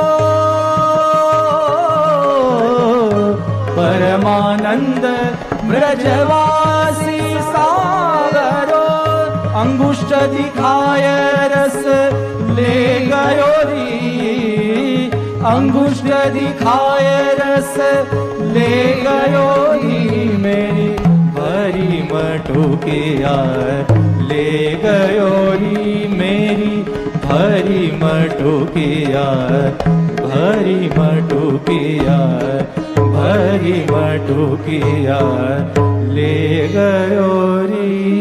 બોલો ગોવર્ધન નાથ કી જય. બિરાજમાન પૂજ્ય શ્રી પિતૃચરણ, પૂજ્ય દાદાભાઈ જયદેવલાલજી, લક્ષ્મેશ બાવા, જેમની કૃપા થકી પ્રતિ વર્ષ બ્રજધામના પાટોત્સવ નિમિત્તે આપણે વિવિધ વિષયોની સાથે એકત્રિત થઈએ છીએ. એવું પૂજ્ય પિતૃચરણનો સદાય એ સંદેશ અને એ આદેશ રહ્યો છે. પુષ્ટિ માર્ગના વિવિધ ગ્રંથો, વિવિધ સ્તોત્રોને જમન સમાજ સુધી આ રીતે જો રાખવામાં આવે તો જે એક આપણી શાસ્ત્રો પ્રતિ એક ઉદાસીનતા સમાજમાં હતી, એ પૂજ્ય પિતૃચરણના પ્રયાસોથી ખૂબ મોટા પ્રમાણમાં લોકોમાંથી ગઈ છે. એક જાગૃતિ આવી છે આપણા ગ્રંથો પ્રતિ, એ ભાગવતજી હોય, ગીતાજી હોય, ષોડશ ગ્રંથ હોય, શિક્ષાપત્ર હોય, વલ્લભાખ્યાન હોય, 41 પદ હોય, કેવા અનેકવિધ ગ્રંથો. અને પૂજ્ય પિતૃચરણનું સદા એ રહ્યું છે કે નવા નવા ગ્રંથો ઉપર સમાજ આગળ જો એ રાખવામાં આવે તો લોકોને સાચા અર્થમાં સિદ્ધાંતોનું જ્ઞાન થાય. ગેરમાન્યતાઓ, ખોટી માન્યતાઓ, અંધશ્રદ્ધાઓ સમાજમાંથી નિર્મૂલ થાય અને સાચી શ્રદ્ધા સાથે વૈષ્ણવ પુષ્ટિ પથ પર અગ્રસર થાય. એ હેતુ સાથે અનેકવિધ ગ્રંથો, પદ્ય, ગદ્ય, અનેક સાહિત્યો જે પુષ્ટિ માર્ગમાં લગભગ દુર્લભ જેવા થઈ ગયા હતા, સમાપ્તિના આરે હતા, વડીલોના મુખે કેવલ ગવાતા, પણ નવી પેઢીઓ સુધી એ સ્તોત્રોને, ગ્રંથોને ગાતા કરવાનું કાર્ય કોઈએ કર્યું હોય તે પૂજ્ય પિતૃચરણે કર્યું છે. 41 પદ હોય, વલ્લભાખ્યાન, વલ્લભ સાકી હોય, આ મધુરાષ્ટક, ષોડશ ગ્રંથ જેવા કેટલા યુવાનો હવે ગાતા થઈ ગયા. હવે અમને આનંદ આવે છે, હવે અમને સમજાય છે. તે લુપ્ત થતા આ બધા ગ્રંથો નવી પેઢીઓ સુધી પહોંચાડવાની ક્રાંતિ પૂજ્ય પિતૃચરણની વિચારધારાથી સમાજમાં થઈ. અને આ રીતે જ પ્રતિવર્ષ આ બધા વિવિધ ગ્રંથો આપ સુધી પહોંચતા જ રહેવાના છે. મધુરાષ્ટકની આજ્ઞા પૂજ્ય પિતૃચરણ દ્વારા થઈ અને આજે આપણે બધા જ આ દ્વિતીય દિવસે એ મધુરતાનો અનુભવ કરી રહ્યા છીએ. આવો પ્રથમ શ્લોકને ગાન કરી ફરી આપણે એનું રસપાન કરીએ. અધરમ મધુરમ વદનમ મધુરમ નયનમ મધુરમ હસિતમ મધુરમ હૃદયમ મધુરમ ગમનમ મધુરમ મધુરાધિપતે અખિલમ મધુરમ મધુરાધિપતે અખિલમ મધુરમ મધુરાધિપતે અખિલમ મધુરમ. મધુરાષ્ટકમાં લગભગ 6 ટીકાઓ પ્રાપ્ત છે. વિવિધ આચાર્યોએ વિવિધ પ્રકારના ભાવો ઉદ્ઘાટિત કર્યા છે. હૃદયમ મધુરમ કહીને આગળ કહ્યું ગમનમ મધુરમ. અને ગમન કયું મધુર છે? પ્રભુનું પ્રત્યેક ગમન મધુર છે. પ્રભુની આ વિવિધ લીલાઓ દ્વારા ભક્તોને કરેલું રસદાન એ આપના માધુર્યનું વર્ધન કરે છે. પહેલા એક આચાર્યએ કહ્યું કે પ્રભુ આ રીતે માખન ચોરી આદિ લીલા કરવા પધારે અને રસનું દાન કરી પ્રભુ પોતાની માધુર્યનું અભિવૃદ્ધિ કરે છે. એ માધુર્યનું દાન કરે છે. લાગતી સાધારણ બાલ લીલા એ બાલ લીલા નથી, એ તો રસદાનની લીલા છે. પ્રભુ અનેકવિધ કૃપા કરી ભક્તો ઉપર, એ ભક્તોના ચિત્તના વૃત્તનો નિરોધ પોતાની ભીતર કરે. એક આચાર્ય એમ કહ્યું આ દાનાદિક લીલાઓ જે છે કે પ્રભુ દાન લેવા વ્રજ ભક્તો પાસે પધારે, એ પ્રભુનું ગમન એ મધુર છે. જ્યારે ગોપીઓના માથેથી મટકી લઈને પ્રભુ ભાગે, ગોપીઓ કહે મેરી ભરી મટુકિયા લે ગયો રે. ભરેલી મટકી પ્રભુ લઈ ગયા છે. ખરેખર આ દાન લીલા એ પણ રાસ લીલાનો એક અંગ છે. રાસમાં આટલી લીલાઓ સંકળાયેલી, દાન, માન, ખેલ અને રાસ, આ ચારે લીલાઓ થાય. કારણ દાન લીલા દ્વારા પ્રભુ પોતાના અધિકારનું સંપાદન ભક્તો પર કરે છે. કારણ પ્રભુ કહે છે કે આ વ્રજનો અધિપતિ હું છું, તમારું જે કંઈ પણ છે મારું છે. આપણે તો નિત્ય પ્રભુને કહેતા હોઈએ મારું જે કાંઈ એ આપનું, પણ પ્રભુ જ્યારે એમ કે તું મારો ને તારુંય મારું, અને આપણા પર અધિકાર જતાવે ત્યારે આપણા અધિકારની પ્રાપ્તિ થાય. પ્રભુ જ્યારે આપણા ઉપર પોતાનો અધિકાર સિદ્ધ કરે ત્યારે પ્રભુના પ્રેમના આપણે અધિકારી થઈએ. આપણે કહીએ આનો અધિકાર એટલે પાત્રતા સિદ્ધ થાય. ક્યારે થાય? જ્યારે પ્રભુ અધિકાર કરે. અને એટલા માટે આ દાન લીલા પણ રાસ લીલાનું એક અંગ છે. એટલા માટે દાનના પદોમાં પણ આપણે કહીએ છીએ અહો વિધના તોપે અચરા પસાર માંગુ, જન્મો જન્મ દીજે યાહી બ્રજ બસવો, અહિર કી જાત સમીપ નંદગર, ગરી ગરી ઘનશ્યામ હે રે રસવો. અને છેલ્લે કહ્યું રસ રાસ કો વિલસવો. કારણ દાન દ્વારા અધિકાર, અને અધિકાર મળે ત્યારે ખેલ થાય. આપણે ત્યાં વિવાહ ખેલ કહેવાય, હોરી ખેલ કહેવાય. આ બધા રાસના જ અંગો છે. આપણી 12 મહિનાની સેવામાં આવતા ઉત્સવો એ બધા રાસના જ એક અંગરૂપ છે. કારણ કે એ રાસેશ્વરને જ શરણે ગયા છે અને એમાંથી જ વિખૂટા પડેલા જીવો છે. અને એટલા માટે ખેલ થાય. ખેલ થયા પછી સ્વામીજી માન ધરે, ઠાકોરજી માન ધરે, એકબીજાના માન દૂર થાય અને પછી મહારાસની શરૂઆત. તો રાસની શરૂઆત એ દાનથી છે. દાન, ખેલ, માન, પછી રાસ. તો આ રીતે પ્રભુ અનેકવિધ લીલાઓ કરે. તો આ દાનમાં અધિકાર સંપાદન કરે અને અધિકાર સિદ્ધ થાય. આગળ એક આચાર્ય કહ્યું, આ કુંજ નિકુંજોમાં થતી ઠાકોરજી અને સ્વામીજી માનાદિક લીલાઓ એ પણ એ સમયે પ્રભુનું કરેલું ગમન ને મધુર છે. કુંજ નિકુંજોમાં કરેલું ગમન પ્રભુ મનાવવા માટે સ્વામીજીને પધારે. બેઠે હરિ રાધ સંગ કુંજ ભવન અપને રંગ. અને એમાં પણ એક તાન ચૂક કે બજાઈ, જાણી કરીને ચૂકીને વગાડે. કારણ કે આપને પોતાને આજે વેણું સ્વામીજીના મુખે સાંભળવી છે અને સ્વામીજીથી રહેવાય નહીં. કારણ કે સકલ કલા ગુણ નિધાન, આપ તો સકલ કલાના ગુણ નિધિ છે અને એટલા માટે પોતે વેણું લઈને વેણુનાદ કરે. એ ગમનમ મધુરમ. ક્યારેક ઠાકોરજી મોર બનીને સ્વામીજીને મનાવવા માટે આવે અને એવું સુંદર કલા કરીને નૃત્ય કરે ઠાકોરજી. સ્વામીજીને થાય કે બધા મયુર બરાબર છે પણ આ મોર બહુ સુંદર છે. મારા હાથથી દાણા લઈને જાય પછી કેવું સુંદર નાચે છે. હવે આવશે ને તને પકડી લઈશ.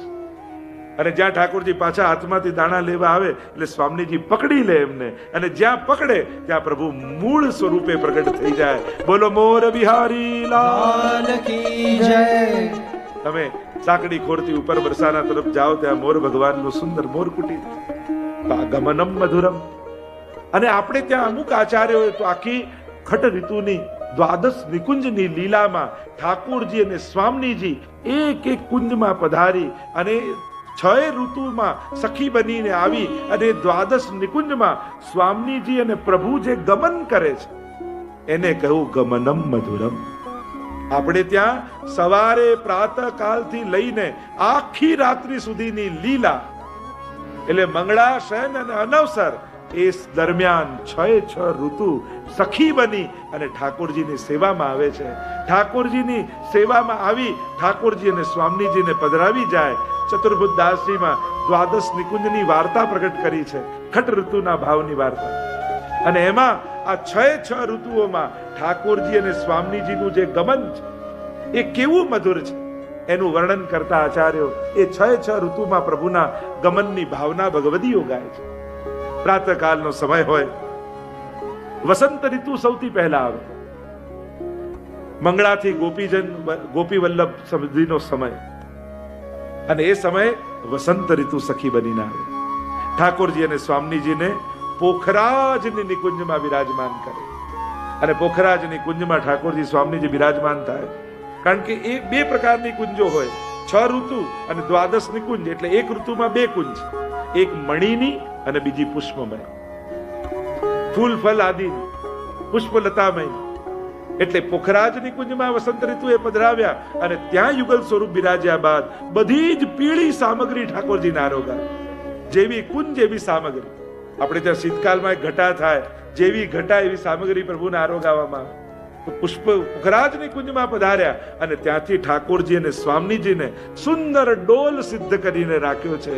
અને સવારના સમયમાં વસંત ઋતુ સખી બનીને આવી ઠાકોરજી અને સ્વામીજીને ડોલમાં બિરાજમાન કરી ડોલ ઝુલાવે અને અદ્ભુત ડોલ બની પ્રભુની ગમનમ મધુર. અદ્ભુત ડોલ બની મન મોહન, અદ્ભુત ડોલ બની, અદ્ભુત ડોલ બની મન મોહન, અદ્ભુત ડોલ બની. અને આમ વસંત ઋતુ સખી બનીને યુગલ સ્વરૂપને આ રીતે ડોલ ઝુલાવે. ગમનમ મધુરમ. અને જ્યાં સમય પૂરો થયો, ગોપી વલ્લભ ભોગ આવી ગયા, રાજભોગનો સમય થવા આવ્યો, એટલામાં ગ્રીષ્મ ઋતુ આવી. રાજભોગનો સમય એ ગ્રીષ્મ ઋતુનો છે. સખી બનીને આવી અને યુગલ સ્વરૂપને પધરાવીને લઈ ગઈ. ગમનમ મધુરમ. બંનેના એક એક શ્રીહસ્ત પકડીને ધીમે ધીમે ડગલે ચાલતા ઠાકોરજી અને સ્વામીજી વસંત ઋતુમાંથી ગ્રીષ્મ ઋતુમાં પધાર્યા. લલિતાજી સ્વાગત કરવા માટે ઊભા છે અને જ્યાં ગ્રીષ્મ ઋતુના આવી લલિતાજી બંનેના શ્રીહસ્ત પકડ્યા અને અહીંયા પન્નાની નિકુંજો બનાવી છે. ચારે બાજુ પન્ના જડ્યા છે, લીલા રંગના વસ્ત્રો બિછ્યા છે, સામગ્રી પણ લીલી લીલી આરોગાવી છે અને આમ મણિમય કુંજમાં પન્નાની કુંજમાં પધાર્યા અને હવે અહીંયા સુંદર ફૂલ મંડળી સિદ્ધ કરી છે. ગ્રીષ્મ ઋતુ છે. બેઠે લાલ ફૂલન કી ચોખંડી, फूलन की चौखंडी बैठे लाल फूलन की चौखंडी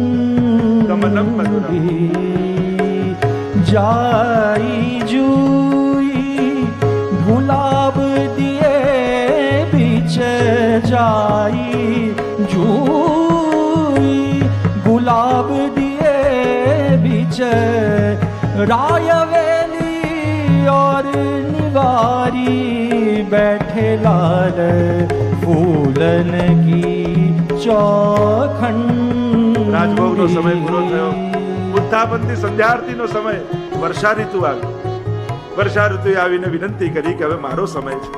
બંને યુગલને પધરાવીને ધીમે પગલે પધરાવીને લાવ્યા વર્ષા ઋતુ અને એટલામાં સામે વિશાખાજી ઠાડા છે. આ ઋતુના અધિષ્ઠાત્રી તો વિશાખાજી છે અને યુગલ સ્વરૂપને પધરાવીને લાવ્યા બાણેકની કુંજ બનાવી છે. ચારે બાજુ બાણેક જડેલા છે, લાલ પ્રકાશ ચારે બાજુ છવાયેલો છે અને માણેકની કુંજમાં માણેકનો બંગલો છે. યુગલ સ્વરૂપ બિરાજમાન થયા. લાલ રંગની બધી જ સામગ્રીઓ સન્મુખ પધરાવી છે. પોતાના શ્રીહસ્તે વિશાખાજી આરોગાવી રહ્યા છે. ગમનમ મધુરમ. અને એટલામાં બાજુમાં, કારણ કે મણિમય પુષ્પમય, અહીંયા વર્ષા ઋતુ એટલે હિંડોળો સિદ્ધ કરીને રાખે છે. સુંદર હિંડોળામાં આજુબાજુ સખીઓ ઊભી છે. કોઈ પંખો, કોઈ ચમર, કોઈ મોરછલ કરી રહી છે અને યુગલ સ્વરૂપને વિશાખાજી પધરાવીને આવ્યા, હિંડોળામાં બિરાજમાન કર્યા અને જોટા દઈ ઝૂલત ગોકુલ ચંદ झूलत गोकुल चंद हिंडोरे झूलवत ब्रज की नारी झूलत गोकुल चंद हिंडोरे झूलवत ब्रज की नारी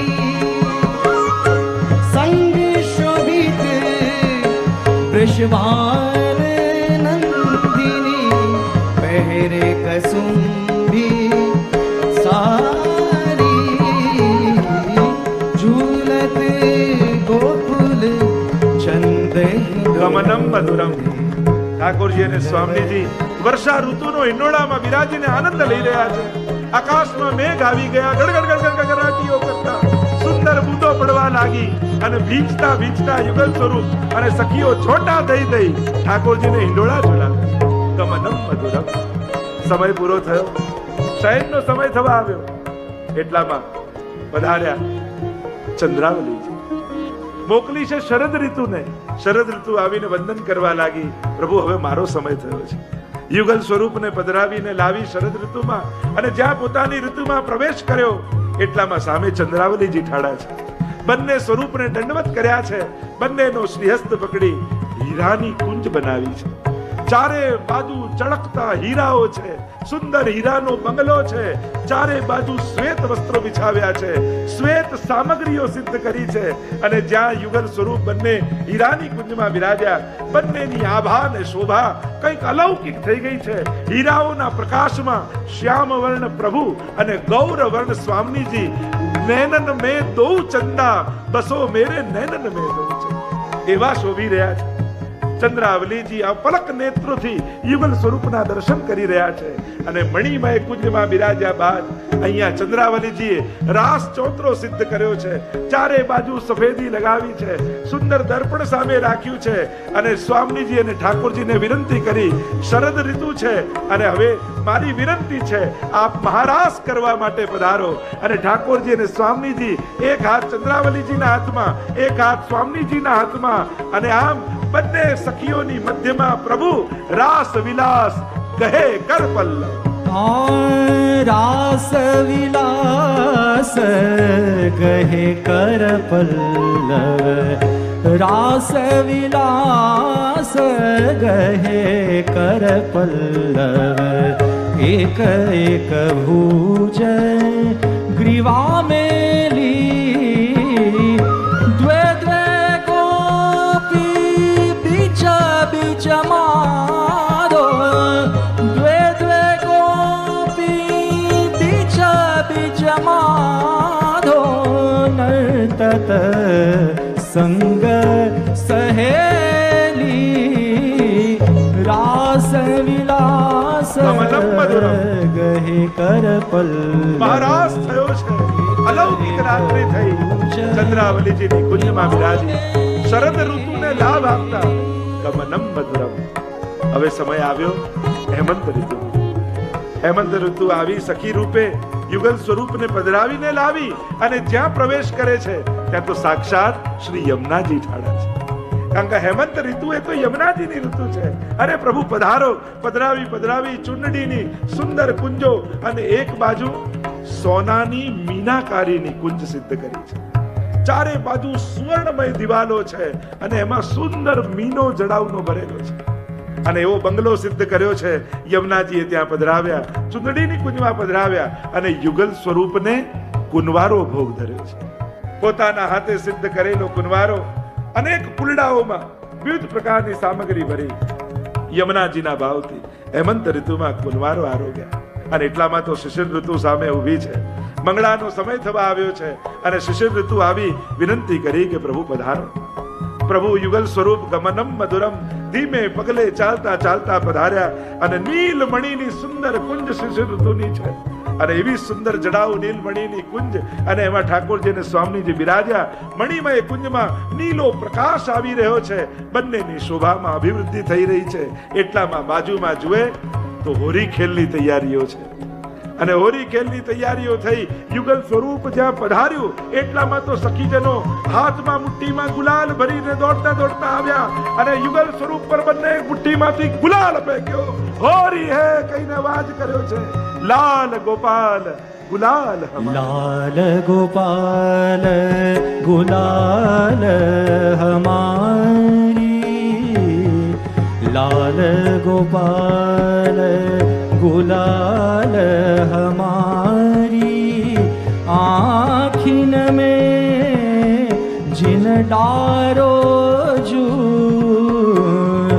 बदन चंद्रमा नैन चकोरी, बदन चंद्रमा बदन चंद्रमा नैन चकोरी, इनयंतर जीन मारो जू, लाल गोपाल गुलाल हमारी, आखिन में जीन. છઠ ઋતુ દ્વાદશ નિકુંજમાં પ્રત્યેક ગોપીજનોના મનોરથો પૂરા કરતા કરતા આ યુગલ સ્વરૂપ જે ગમન કરે છે એનો ભાવ કરી અહીંયા સ્વામીજીજી રૂપ શ્રી મહાપ્રભુજી આજ્ઞા કરે ગમનમ મધુરમ. કારણ કે સ્વામીજી તો દરેક કુંજમાં સાથે પધાર્યા છે અને પ્રભુની આ અહર્નિશની લીલા, અહ એટલે દિવસ, નિશ એટલે રાત્રિ, એટલે 24 કલાક આપણા ઘરે ભલે ઠાકોરજી પોઢી જાય પણ એ સુવે એવો છે નહીં. સકળ વ્રજમાં પોઢિયા વાલા કરે વિવિધ રસદાનજી. એટલે જ આપણે ત્યાં સેવા ક્રમમાં એવો ભાવ છે, ગમે તેવો ઉષ્ણકાલ હોય છતાંય પ્રભુને મસ્તક સુધી ઓઢાડી દઈએ. કારણ આપણે ત્યાં પોઢ્યા પણ એમની લીલાઓ તો નિત્ય છે. નિત્ય લીલા નિત્ય નૌતમ શ્રુતિ ન પામે પાર. પ્રભુની તો અહરની એટલે દિવસની લીલાઓ પૂરી થઈ. હવે નિશીની લીલા. નિશી લીલા કહો કેસે કહો. આપણે ત્યાં તો કહ્યું કે આખા દિવસની લીલાનું વર્ણન કરતા કરતા નિત્ય લીલામાં પણ હરિરાયજી આજ્ઞા કરે કે આ લીલાનું તો વર્ણન મેં કર્યું પણ આગળની લીલાનું તો હું વર્ણન ગઈ શકું એમ નથી. ઓ તો વ્રજભક્ત મનમે લહે. એ તો વ્રજભક્તોના મનમાં વસે છે. જેનો જે અધિકાર છે એ જ રીતે પ્રભુ એને પ્રાપ્તિ કરાવે છે. પાત્ર વગર પ્રાપ્તિ થતી નથી અને પ્રાપ્તિ કરાવવા માટે પ્રભુ સૌથી પહેલા પાત્રતા સિદ્ધ કરે. પણ પાત્રતાની પ્રક્રિયામાંથી પસાર થવું એ કઠિન છે ભક્ત માટે. એને ગમે નહીં, એને પાત્રતાની સિદ્ધિ પણ અકૃપા જેવી લાગે કે પ્રભુ મારી સાથે આવું કેમ કરે છે, મારી જોડે આવું કેમ બને છે, મારી સાથે આવી ઘટના કેમ ઘટે. કોણ જાણે પ્રભુ આપણી પાત્રતા સિદ્ધ કરતા, કારણ એને પ્રાપ્તિ કરાવી હશે એટલે પાત્રતા સિદ્ધ કરતા હશે. આપણી તકલીફ એ છે દરેક ઘટનાઓમાં ભગવાનની આપણે એમના સ્વભાવની, એમના સામર્થ્યની એની પરીક્ષા કરવા લાગે. પણ ઘટનાઓને કૃપા દ્વારા સ્વીકાર. હવે તમે માટીનો ઘડો લેવા જાઓ, બાજુમાં કુંભાર વેચવા બેઠો હોય અને જોઈતો હોય ઘડો, તો કુંભારના માથે ટકોરા મારો કે ઘડાના માથે? તમે કોને ટકોરા મારી ચેક કરો? કુંભારના માથે મારો કે આ બરાબર હશે, ઘડો બરાબર હશે? ના, આપણે તો ઘડાને ટકોરા મારીએ કે આ બરાબર છે કે નહીં. કુંભારના માથે ન મરાય. એમ જ જીવનની ઘટનાઓમાં ઘટનાઓના અર્થઘટન કરાય. ભગવાનના માથે ટકોરાઓ મારી મારી ભગવાનના સામર્થ્યને ચેક ન કરાય. એ તો સર્વસમર્થ છે જ, એમાં શંકા ન પ્રગટાવાય. પાત્રતા સિદ્ધ કરવા માટે અમુક પ્રક્રિયાઓમાંથી પસાર થવું જ પડે છે. અને એ પ્રક્રિયાઓ, કારણ કે ભગવાનની કૃપા એ પરિણામમાં સમજાય છે, પ્રક્રિયા સમય નથી સમજાતી. ઘણી ઘણી ઘટનાઓ આપણને 2, 4, 6, 10 વર્ષે એમ સમજાય સારું થયું, આ થયું, નહીં તો આજે જ્યાં છું ત્યાં ન હોય. ઘણી વાર એવું થાય, કેટલાય વર્ષો પછી એ સમયે જે આપણને સંકટ લાગ્યો હોય, કસોટી લાગી હોય, એ 10 વર્ષ પછી સમજાય એ કસોટી નહોતી, એ તો કૃપા હતી. એટલે ભગવાનની કૃપા પરિણામમાં સમજાય છે, પ્રક્રિયામાં નથી સમજાય. તો પાત્ર દ્વારા પ્રાપ્ત. અહીંયા પ્રભુ ગમનમ મધુરમ જે વાત કરી રહ્યો છું કે પ્રભુનું એ ગમન અલૌકિક કુંજ નિકુંજોમાં પ્રભુનું પધારવું એ પરમ મધુર છે. એનું સ્મરણ કરતા અહીંયા શ્રી મહાપ્રભુજી ગાન કરે. આવો બીજા શ્લોકમાં પ્રવેશ કરીએ અને પ્રભુની અન્ય લીલાઓની માધુર્યનું રસદૃષ્ટન કરીએ. વચનમ મધુરમ ચરિતમ મધુરમ વસનમ મધુરમ વલિતમ મધુરમ ચલિતમ મધુરમ ભ્રમિતમ મધુરમ મધુરાધિપતે અખિલમ. આइए मिलकर गाते हैं. वचनम मधुरम चरितम मधुरम वसनम मधुरम वलितम मधुरम चलितम मधुरम भ्रमितम मधुरम मधुराधिपते अखिलम मधुरम मधुराधिपते अखिलम मधुरम मधुराधिपते अखिलम मधुरम. પ્રભુના માધુર્યનું ગાન કરતા અધરથી શરૂઆત કરી. બીજા શ્લોકમાં કહ્યું એ જ અધરથી પ્રગટ થતા, એ જ વદનમથી પ્રગટ થતા વચનમ મધુરમ. આપના વચન મધુર છે.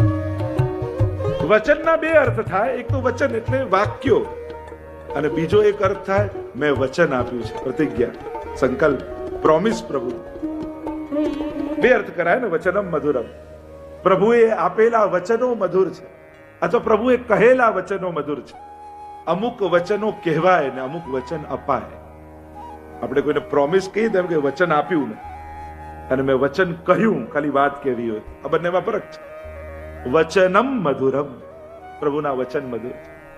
અનેક અનેક પ્રકારના વચનોની ચર્ચા કરી શકાય. અહીંયા તો મહાપ્રભુજી જ જ્યારે શ્રાવણ શ્યામલે પક્ષે એકાદશ્યા મહાનિશી સાક્ષાત ભગવતા પ્રોક્તમ તદ અક્ષરસ ઉચ્યતે. એ અક્ષરે અક્ષર હું કહું છું, બ્રહ્મ સંબંધ કરણાત સર્વેશામ દેહ જીવયો સર્વદોષ નિવૃત્તિ દોષા પંચવિધા સ્મૃતા સહજા દેશ કાલુત્થા લોકવેદ નિરૂપિતા સંયોગજા સ્પર્શજાશ્ચ ન મંતવ્યા કથંચન. એ મહાપ્રભુજીએ કહ્યું આપના વચન પરમ મધુર છે. કારણ પ્રભુએ જે પ્રક્રિયા આપી છે બ્રહ્મ સંબંધની, એ કઈ પ્રક્રિયા છે, એ કયા વચનો છે? અરે બ્રહ્મ સંબંધમાં આપણે જે બોલીએ છે ને એ જ તો વચનો રાસમાં ગોપીજનો બોલ્યા હતા કે જ્યારે પ્રભુએ વેણુનાદ કરીને બોલાવ્યા હતા. એ જ વચનો છે. અહીંયા ઠાકોરજીએ વચન આપ્યું એટલે અહીંયા ખાલી વચન કહ્યું એમ નથી, વચન આપ્યું પણ છે કે હે શ્રી વલ્લભ, આપના દ્વારા જે જીવ મારા શરણે આવશે એનો સહદોષ હું સ્વીકાર કરીશ. 3 શરત છે. એક, સૌથી પહેલા જીવ દૈવી હોવો જોઈએ, દૈવી જીવ. બીજું, મેં કહ્યું એ મંત્ર હોવો જોઈએ, બ્રહ્મ સંબંધનો એ મંત્ર. અને ત્રીજું, શ્રી મહાપ્રભુજી દ્વારા પ્રદત્ત હોવો જોઈએ. આ 3 શરત પૂરી થાય તો પ્રક્રિયા થાય, તો એ વચન ફલિત થાય. સૌથી પહેલું દૈવી જીવ હોવું. તસ્માત જીવાહ ભિન્ના, એમ મહાપ્રભુજીએ પુષ્ટિ પ્રવાહ મર્યાદા ભેદ નામના ગ્રંથમાં કહ્યું છે કે આ દૈવી જીવો સાધારણ નથી. પુષ્ટિ કાયેન નિશ્ચય, એ શ્રીઅંગની સૃષ્ટિ છે, શ્રીઅંગમાંથી પ્રગટ થઈ છે શ્રીઅંગની સેવા માટે, અને એટલા માટે શ્રીઅંગમાં જ આસક્ત છે. તો દૈવી હોય. બીજું, મેં જે મંત્ર, મહાઠાકોરજીએ જે મંત્ર આપ્યો, ગદ્ય મંત્ર જેને કહીએ, જેને બ્રહ્મ સંબંધ મંત્ર કહીએ, એટલે મનોકલ્પિત કોઈ મંત્ર નહીં, પ્રભુ દ્વારા પવિત્ર એકાદશીએ અપાયેલો મંત્ર. અને બીજું, શ્રી વલ્લભ થકી, શ્રી મહાપ્રભુજી થકી મળેલો હોવો જોઈએ. બાકી તો પુસ્તકમાં છપાયેલું મળે, કઈ કાગળિયું મળે બ્રહ્મ સંબંધનું, પણ એમ વાંચી જવાથી ઘટના ઘટતી નથી. શ્રી વલ્લભના મુખે નિશ્રિત હોવો જોઈએ. કયું બ્રહ્મ સંબંધ કરવાથી જીવના, એટલે કે 4 વચને પ્રભુ બંધાયા ને. એક, હે શ્રી મહાપ્રભુજી, આપ જે જીવને મારી શરણે મોકલશો એનો નિશ્ચિત હું સ્વીકાર કરીશ. બીજું વચન આપ્યું, જેને સ્વીકારીશ એનો ક્યારે ત્યાગ નહીં કરું. ત્રીજું વચન આપ્યું, આપની કાનીથી જે કાંઈ ભોગ ધરશે એને હું ચોક્કસ આરોગીશ. અને ચોથું વચન આપ્યું, આપ પુષ્ટાવીને જેના માથે મને પધરાવશો ત્યાં સદાય પ્રગટ સ્વરૂપે હું બિરાજીશ. આ 4 વચને ઠાકોરજી મહાપ્રભુજી સાથે બંધાયેલા છે. વચનમ મધુરમ, એટલે પ્રભુના વચન મધુર છે.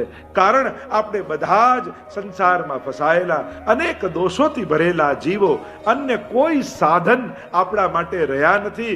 સર્વ માર્ગેષુ નષ્ટેષુ કલૌ ચ ખલધર્મિણી પાષંડ પ્રચુરે લોકે કૃષ્ણેવ ગતિર્મમ. કયા સાધન આપણે કરી શકવાના છે? શેનાથી સિદ્ધિ થશે? તો કે બસ એક જ સાધન જીવને રહ્યું છે, શરણાગત. શરણસ્ત સમુદ્ધારમ કૃષ્ણમ વિજ્ઞાપયામ્યહમ. શરણે આવેલાનો જીવનો ઉદ્ધાર પ્રભુ કરે એ વિજ્ઞાપન કરે છે. અને એટલા માટે એ જે વચન પ્રભુએ કયા એ મધુર છે કે બ્રહ્મ સંબંધ કરનાર સર્વેશામ દેહ જીવયો. બ્રહ્મ સંબંધ કરવા માત્રથી જીવના અને દેહના એ સમસ્ત દોષો નિર્મૂલ થશે. પ્રભુનું વચન છે અને વાર્તા સાહિત્યનું પ્રમાણ છે. તમે વાર્તા સાહિત્યમાં જુઓ તો અનેક એ રામાનંદ પંડિતનો પ્રસંગ હોય કે ગમે તે પ્રસંગ, અનેક પ્રસંગો તમે જુઓ, જેને પણ શરણે લીધા છે એનો ક્યારે ત્યાગ નથી કર્યો. એ ગુલાબદાસ ગુલાબ ખાન થઈ ગયા હોય, એ કોઈ ગણીકા હોય, એ ચોર હોય, એ પેલો કોઈ વાણિયાનો પ્રસંગ આવતો હોય, કંજૂસ શેઠનો પ્રસંગ આવતો હોય, અનેક જીવો દોષ જોયા વગર સ્વીકાર્યા છે. વચનમ મધુરમ, તો બ્રહ્મ સંબંધ સમયે આપેલું વચન મધુર છે. બીજું, આચાર્યો ટીકામાં, મધુરાષ્ટકની ટીકામાં વચનમ મધુરમ ને સમજાવતા કહે કે જે સમયે રાસલીલા થઈ અને નિશમ્ય ગીતમ તદનંગ વર્ધનમ, પ્રભુએ વૃંદાવનમાં જઈ અધર પર વેણુને પધરાવીને વેણુના સ્વર ભર્યા. આખા વ્રજમાં વેણુનો નાદ વ્યાપ્યો અને સાંભળીને ગોપીઓ દોડતી આવી. અને એ સમયે પ્રભુના વચનો એ પરમ મધુર છે. ગોપીઓ ઊભી છે અને પ્રભુએ નેત્રો ખોલ્યા, અને જ્યાં ખોલીને જુએ તો અનેક ગોપીજનો સામે ઉભા છે. અને પ્રભુ બોલ્યા, સ્વાગતમ વો મહાભાગા પ્રિયમ કિમ કરવાણી વહ વ્રજસ્યાનામયમ કશ્ચિત બ્રૂતાગમન કારણ. સ્વાગત છે ગોપીજનો, તમારું હું શું પ્રિય કરું? આ મધ્યરાત્રિએ તમે લોકો વનમાં કેમ આવ્યા છો? અને આવા પ્રશ્નો પ્રભુ પૂછવા લાગ્યા, 10 પ્રશ્નો કરે અને ગોપીઓ શાંતિથી સાંભળે છે. પહેલા તો સ્વાગતમ કર્યું અને ગોપીઓ આશ્ચર્યચકિત થઈ ગઈ. આપે બોલાવ્યા ને આપ જ પૂછો છો શા માટે આવ્યા? મહાપ્રભુજીએ તો સુબોધનીજીમાં બહુ સુંદર એવા સુંદર અર્થો કર્યા છે કે પ્રભુ એમ નથી કહેતા જાઓ, પ્રભુ એમ કહે છે અહીં જ રોકાઈ જાઓ. આગા ઉલટા અર્થો બતાવે, અદ્ભુત અર્થો બતાવે. પણ એ સમયે પ્રભુ અને ગોપીજનોના જે વચનો છે, અહીંયા મહાપ્રભુજી કહે વચનમ મધુરમ. કેવા મધુર છે, કારણ કે વચનોની વક્રતા એ પણ માધુર્યતા પ્રગટ કરે છે. આપ ગોપીજનોને કહો છો પાછા જાઓ, તમારા બંધુ, તમારા પતિ, તમારા સખા તમારી પ્રતીક્ષા કરતા હશે. આમ પતિવ્રતા સ્ત્રીએ વનમાં આવવું ઠીક નથી અડધી રાતમાં. પતિની સેવા એ જ પત્નીનો ધર્મ છે. રોગી હોય, વૃદ્ધ હોય, નિર્ધન હોય, ક્રોધી હોય, કેવો છે, પણ એની સેવા કરવી એમાં એનું કલ્યાણ છે. જાઓ, પાછા જાઓ. અનેક પ્રકારના વચનો કહ્યા અને ગોપીજનોએ 11 શ્લોકમાં ઉત્તર આપ્યો કે પ્રભુ આપ જે કહો છો સાચી વાત છે, સ્ત્રીનો એ જ ધર્મ છે, પણ પ્રભુ ભૂલી ન જાઓ આપની વેણું સાંભળીને દેહ બુદ્ધિ તો ત્યાં જ સમાપ્ત થઈ ગઈ, સ્ત્રી બુદ્ધિ તો ત્યાં જ સમાપ્ત થઈ ગઈ. અહીંયા કોઈ સ્ત્રી નથી આવી, અહીંયા તો જીવાત્મા પરમાત્માને મળવા માટે આવી. એટલે અમને દેહના ધર્મો લાગુ નથી પડતા અને આત્માનો તો એક જ ધર્મ છે, યો યદંશ સતમ ભજેત. જે જેનો અંશ છે એ આત્મા એ પરમાત્માને ભજવા, એનાથી મોટો અને એનાથી પર બીજો કોઈ ધર્મ મારા માટે. અને આપ કહો છો કે આપના સ્વજન, બંધુ, પતિ, પિતા બધી પ્રતીક્ષા કરતા હશે. પ્રભુ વાત સાચી છે, એ બધા વ્યક્તિઓને છોડ્યા છે, પણ એમની વૃત્તિઓ તો અમે લઈને જ આવ્યા છીએ અને એ વૃત્તિઓ આપના ચરણે ધરવાની છે. હવે આપ જ અમારા બંધુ, આપ જ અમારા પિતા, આપ જ અમારા પતિ, આપ જ અમારું સર્વસ્વ છો. સર્વદા સર્વભાવેન ભજનીયો વ્રજાધિપ સ્વસ્યાયમેવ ધર્મો હિ નાન્યક્વાપી કદાચન. બીજો કોઈ ધર્મ નહીં. ભક્ત માટે તો સર્વ ભાવે સર્વેશ્વરને સેવવા એ જ સૌથી મોટો ધર્મ છે. અને એ સમયે જે પ્રશ્નોત્તરી, એ સમયે જે વચનો થયા છે એ વચનમ મધુરમ. અનેક કુંજ નિકુંજોમાં પ્રભુની થયેલી ચર્ચાઓ, રસમય વાર્તાલાપો, એને પણ વાગોળતા આચાર્યો કહે છે કે પ્રભુ આપના એ વચનો મધુર છે. માધુર્ય ભાવનામાં તો પ્રભુના અનેક અનેક પ્રકારના વચનોની ચર્ચા છે. સાંજ કે સાચે બોલ તિહારે, રજની અનત જગે નંદ નંદન, આયે નિપટ સવારે. સાંજ કે સાચે બોલતી હારે, સાંજ કે સાચે બોલતી હારે, સાંજ કે સાચે બોલતી હારે, રજની અનંત જાગે નંદન,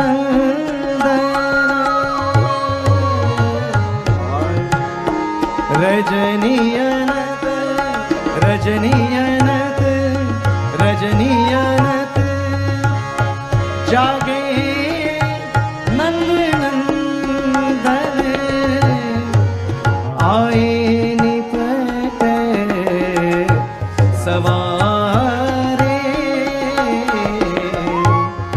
સાંજ કે સાચે બોલતી હારે. એવા અનેક રસમય વચનો પ્રભુના છે. ગોપી કહે, એક ગોપીને કહ્યું આજે રાત્રિ તારી કુંજમાં પધારે.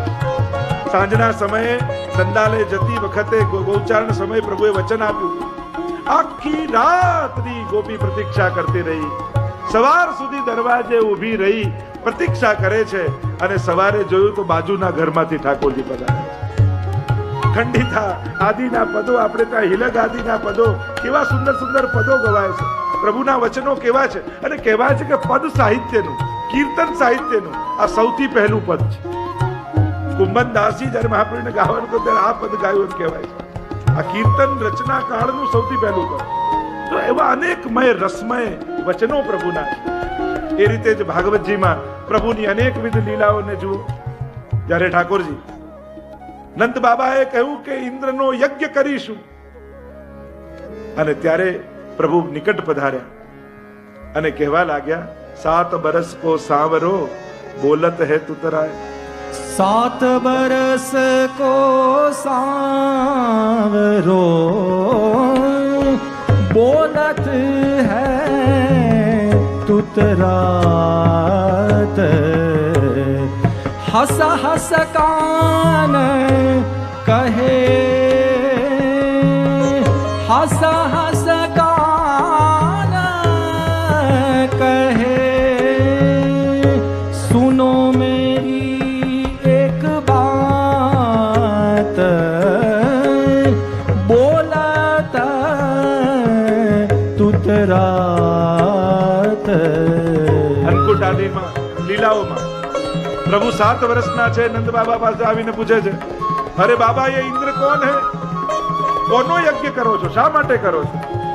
અને એવા પ્રભુ જે તોતલું બોલી રહ્યા છે 7 વર્ષના, પણ જ્યારે એ જ પ્રભુ જ્યારે નંદ બાબા ચર્ચા કરે છે, અરે ઇન્દ્ર વર્ષાના દેવ છે, વર્ષા લાવે, આ ઘાસ ઉગે, ગાયો ચરે ને દૂધ આપે ને આપણો નિર્વાહ ચાલે, અને એ જ પરમાત્મા જે તોતલું હમણાં બોલતા હતા, કર્મણા જાયતે જંતુ કર્મણૈવ વિલિયતે સુખમ દુઃખમ ભયમ ક્ષેમમ કર્મણૈવ વિપદ્યતે.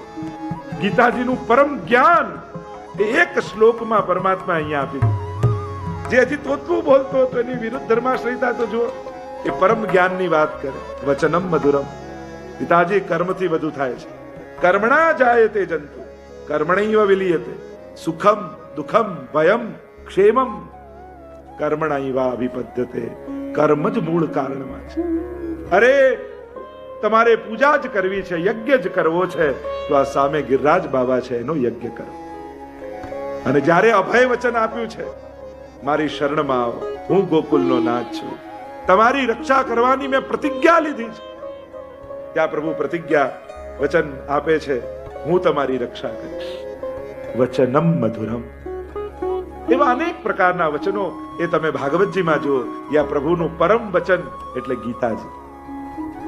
સર્વો ઉપનિષદો ગાવો દુગ્ધા ગોપાલ નંદન પાર્થો વત્સ સુધીર ભોક્તા દુગ્ધમ ગીતામૃતમ મહત.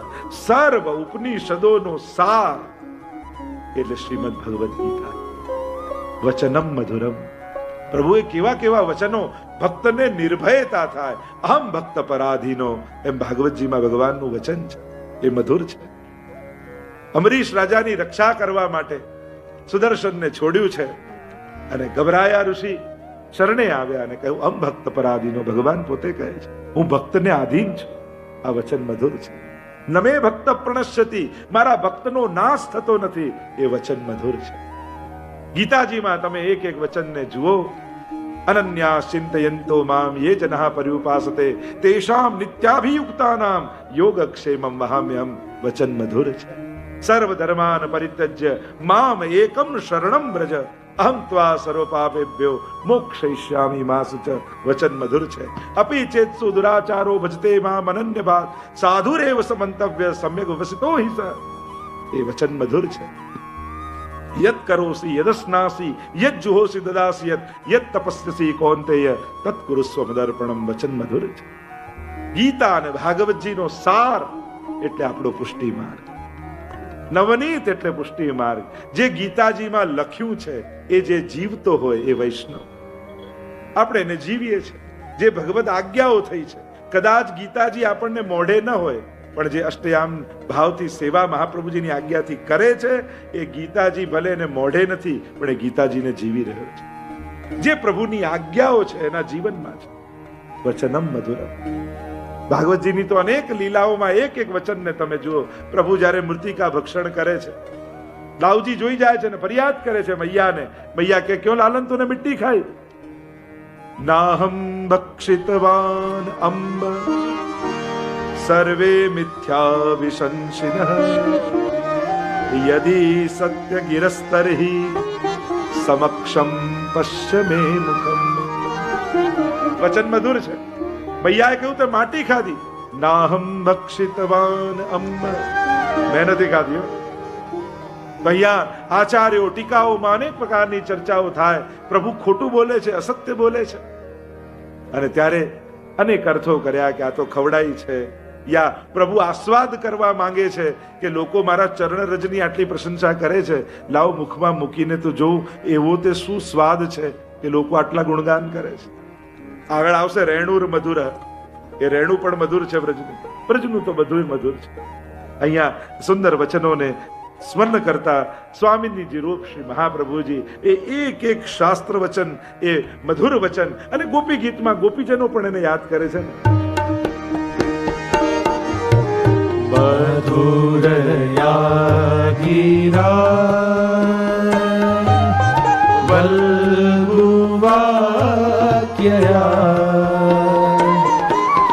બુધમનોજ્ઞયા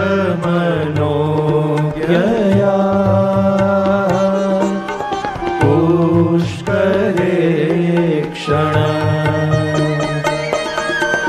વિધિ કરી રીમા વીરમૂયતિ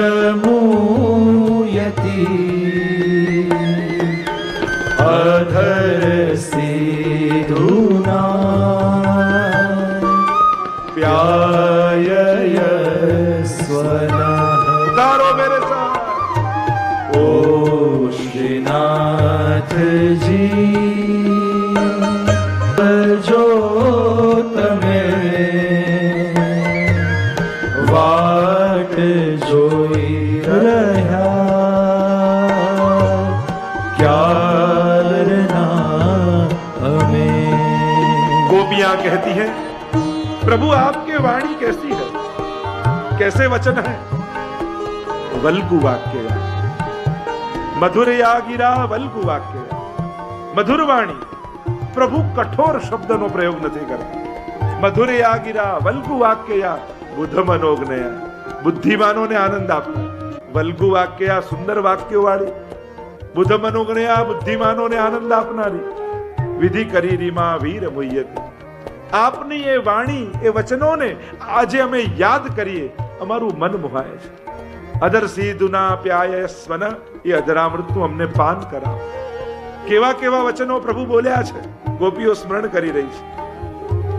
રાસના પ્રારંભમાં જ પ્રભુ અમે જ્યારે વિનંતી કરી કે મૈવમ વિભોરતી ભવામ ગદિતુમ સંસમ સંત્યજ્ય સર્વ વિષયાં તવ પાદ મૂલમ, અમે તો બધું જ છોડી આપના ચરણે આવ્યા છે. એકવાર અનાજ શેકાઈ જાય પછી એને વાવો તો એમાંથી બીજમાં અંકુરો ફૂટતા નથી. પ્રભુ અમે તો આપના પ્રેમમાં એવા શેકાઈ ચૂક્યા છે કે હવે પાછા સંસારમાં મોકલશો તો સંસારના લોકોએ દુખી થશે ને અમે દુખી થઈશું. કારણ કે હવે સંસાર માટે કોઈ આસક્તિ જ રહી નથી. હવે પ્રેમ કેવલ આપના માટે છે, આપના માટે અમે જીવીએ છીએ. એટલે અમને આપ ભજો. ગોપીઓ વારંવાર ગોપી ગીતમાં પણ કહે છે એવા આપના મધુર વાક્યો, કેવા કેવા વચનો આપે અમને આપ્યા છે. શું પ્રભુ એ વચનો નિભાવશો નહીં? વચનમ મધુરમ, એ મહાપ્રભુજી સ્મરણ કરતા આગળ કહ્યું ચરિતમ મધુરમ. આપના ચરિત મધુર છે. અહીંયા વચનો મધુર છે, જેના એના ચરિત પણ મધુર છે. વચન, વાક્યો અને પ્રતિજ્ઞા, પ્રભુએ અનેક પ્રકારની પ્રતિજ્ઞાઓ લીધી છે, એ બધી જ ભક્ત માટે મધુર છે. નમે ભક્ત પ્રણશ્યતિ, ભક્તનો ક્યારે નાશ ભગવાન થવા દેતા નથી. એટલે આગળ કહ્યું ચરિતમ મધુરમ, આપનું ચરિત્ર મધુર છે. મધુર કેમ છે ચરિત્ર? કારણ કે અદ્ભુત છે. અદ્ભુત શું છે? વિચાર્યું ન હોય, ધાર્યું ન હોય, ક્યાંય લખ્યું ના હોય એવું કંઈક પ્રભુ કરે, એ જ અદ્ભુતતા છે. બરફ ઠંડો હોય એવું સાંભળીએ તો આપણને કુતૂહલ ન થાય, પણ બરફ ગરમ હતો હું ગયો ત્યારે, મેં જોઈ અડ્યો ત્યારે મને ગરમી લાગી, આવું સાંભળો તો તમને આશ્ચર્ય થાય, તમારા કાન ઠાડા થઈ જાય કે આવું તો ક્યાંય સંભવે જ નહીં, આ તો એનું ગુણ જ નથી, આવું તો બરફમાં સંભવે જ નહીં. આ જિજ્ઞાસા અને કુતૂહલતા પ્રગટાવે. પ્રભુ આપના ચરિત્રો પણ આવા જ છે. આપ સર્વતંત્ર સ્વતંત્ર છો એવું સાંભળીએ તો અમને આશ્ચર્ય ન થાય, ભગવાન તો આવા જ હોય ને. પણ જ્યારે એવું સાંભળીએ કે આ યશોદાજીએ દોરડાથી એમને બાંધી દીધા હતા તો અમને કુતૂહલતા થાય, તો અમને આશ્ચર્ય થાય કે આવું કઈ રીતે સંભવે? જે સર્વતંત્ર સ્વતંત્ર હોય એ બંધાઈ જાય, જે નિરપેક્ષ છે, જેને કોઈની અપેક્ષા નથી, એ પરમાત્મા કહેવાય. તો અમને એમ થાય કે બરાબર સાચી વાત છે. પણ અમે જ્યારે એવું સાંભળીએ કે એક માખણના ગોળા માટે, લોંદા માટે ગોપીઓના ઘરના આંગણે નાચવા લાગે, ત્યારે તો અમને આશ્ચર્ય થાય કે પ્રભુ આવો ક્યાંથી હોય, ભગવાન આવો ક્યાંથી હોય. આ જ પ્રભુની અદ્ભુતતા છે. તવ ચરિત્ર મત્યદ્ભુતમ. યમનાષ્ટકમાં જેમ કહીએ છે કે યમુનાજી આપનું ચરિત્ર અતિ અદ્ભુત છે. અને અદ્ભુતતા શું છે? તો કે અસાધનમ સાધનમ કરોતિ ઇતિ અદ્ભુતમ. અસાધનને સાધન કરી લે એ અદ્ભુતતા. અજાણે અધર્મી નાહી ગયો તો એ માએ કર્યો ઉદ્ધાર. કોઈ ઉદ્દેશ્ય નતો સ્નાન કર, નાહવા માટે નાહ્યો તો એ યમુનાજી ઉદ્ધાર કરે, એ અદ્ભુતતા. કામમ ક્રોધમ ભયમ સ્નેહમ ઐક્યમ સૌહૃદમેવ ચ નિત્યમ હરૌ વિદધતો યાંતિ તન્મયતામ હિતે. જે કહ્યું કે જ્યારે ભાગતી હુઈ ગોપીઓને જોઈ અને ત્યારે સુખદેવજી આગળ પરીક્ષિત મહારાજ પ્રશ્ન મૂકે છે કે આ તો કાંત ભાવથી, પ્રેમ ભાવથી દોડી રહી છે, છતાંય ભગવાને ઉદ્ધાર કર્યો. ત્યારે સુખદેવજી એમ કહે, ભાગી રહી છે કયા ભાવથી એ ન જોઈશ, કોની તરફ ભાગી રહી છે એ જો. કારણ કે એ તો એવો પારસમણી છે, એ સ્પર્શ કરશે ને સોનું બનાવી દેશે. ભગવાન તરફ કોઈ પણ ભાવથી જાઓ, ભગવાન તો ઉદ્ધાર જ કરે. અને ત્યારે સુખદેવજી બોલ્યા, કામમ ક્રોધમ ભયમ સ્નેહમ. શિશુપાલ ક્રોધથી ભગવાનના શરણે આવ્યો, 100 ગાળો આપી. ભગવાન વિચાર કરે, તે 100 વાર મને યાદ કર્યો, લાવ તારો ઉદ્ધાર કરી દો. કંસ ભયથી ગયો, બધામાં કૃષ્ણ દેખાવા લાગ્યો. કૃષ્ણ કહે, તને તો બધામાં હું દેખાઉં છું, લાવ તારો ઉદ્ધાર કરી દો. અસાધનમ સાધનમ કરોતિ. આપણે ત્યાં એવો પ્રસંગ કહેવામાં આવે, એક સ્ત્રી અને પુરુષ મંદિરના પાછળના ભાગમાં બેઠા હતા અને એક કામી પુરુષ એક પાન ખવડાવતો હતો એની પ્રિયતમાને, અને ચૂનો લગાવતો હતો, અને ચૂનો વધ્યો, મંદિરમાં તિરાડ હતી, એમાં ભર્યો, તોય ભગવાન એનો ઉદ્ધાર કરી દીધો. આ ભગવાનના ચરિત્રની અદ્ભુતતા છે. અને એવા અદ્ભુત ચરિત્ર વાળા પરમાત્મા રઘુનાથજી મધુરાષ્ટકની ટીકામાં આજ્ઞા કરે છે, ચરિતમ ચેષ્ટિતમ બાલ ચરિત્રમ સકલ ચરિત્રમ વા ચૌરેણ દધી નવનીત આદિ ભક્ષણમ વા. પ્રભુના બાલ ચરિત્રો, નવનીત ચોરી આદિ, એ બધી લીલાઓ, અને આ બધી લીલાઓ, એ ચરિત્રો પ્રભુના અદ્ભુત છે. અદ્ભુત એટલા માટે છે કારણ એ ભક્ત પર કૃપા કરવા માટે છે. એ બાલ લીલા હોય કે પોગંડવયની લીલા, પ્રભુની એ માખણ ચોરીની લીલા હોય યા છાક લીલા હોય, છાક લીલા કરતા કરતા આપુન ખાત ખવાવત ગ્વાલિન, એઠું ખાય ને ખવડાવે, ઉપર બ્રહ્માજીને એમ થયું કે આ બ્રહ્મ ન હોય. આવા ચરિત્ર ભગવાનના છે કે દેવતાઓ પણ મોહિત થઈ જાય છે. દેવતાઓને પણ ભાન નથી થતું કે આ પરમાત્મા છે. પ્રભુએ 3 કાર્યો કર્યા દશમ સ્કંદની લીલામાં. અસુરોનું દમન કર્યું, મર્દન કર્યું, દેવતાઓનું દમન કર્યું, અને ભક્તોનો નિરોધ કર્યો. જ્યાં જ્યાં અસુર આવ્યા એમનું મર્દન કરી દીધું, અને દેવતાઓનું દમન કર્યું. એ ઇન્દ્ર હોય, બ્રહ્માજી હોય, એટલે શ્રીનાથજીનું એક નામ છે દેવ દમન શ્રીનાથજી. દમનમાં એનો નાશ ન કરાય, એને મરાય નહીં, એના અહંકારનું દમન. દમન ન મદ, દમન નું ઊંધું કરો શું થાય? ન મદ. મદ જતો રે દમન છે. ઇન્દ્રને એમ થયું કે મારે કારણે સૃષ્ટિ ચાલે છે, ભગવાને દમન કર્યું. ઇન્દ્રને ઇન્દ્રપણું યાદ અપાવ્યું, દેવતાને દેવતા પદ યાદ અપાવ્યું કે તમે મારા આપેલા દેવતા પદ ઉપર બેઠા છો, તમે બ્રહ્મ નથી, તમે ઈશ્વર નથી. બ્રહ્માજીને મોહ થઈ ગયો, આ બ્રહ્મ હોય, આ ઈશ્વર હોય. કારણ કે ઈશ્વર અર્ધભુક્ત વસ્તુ આરોગે, એના માટે તો કેવી સામગ્રી હોય. અને અહીંયા તો જુઓ, એક સખાના મોઢામાંથી સરકતી છાછ, ટપકતી ઠોડીમાંથી છાછ, અને એમાં ચુલ્લું ખોબો ધરી અને ભગવાન એની એઠી છાછ પીએ, આ ભગવાન હોય. એટલે જ પરમાનંદદાસજીએ કહી દીધું, પરમાનંદ પ્રભુ હમ સબ જાનત, તુમ ત્રિભુવન કે ભૂ. કારણ કે દેવતાઓને મોહ થાય, ભક્તોને મોહ થતો નથી. પ્રભુ ગમે તેવો વેશ લઈ, ગમે તેવી લીલા કરે, ભક્ત તો ભગવાનને ઓળખી જ જાય.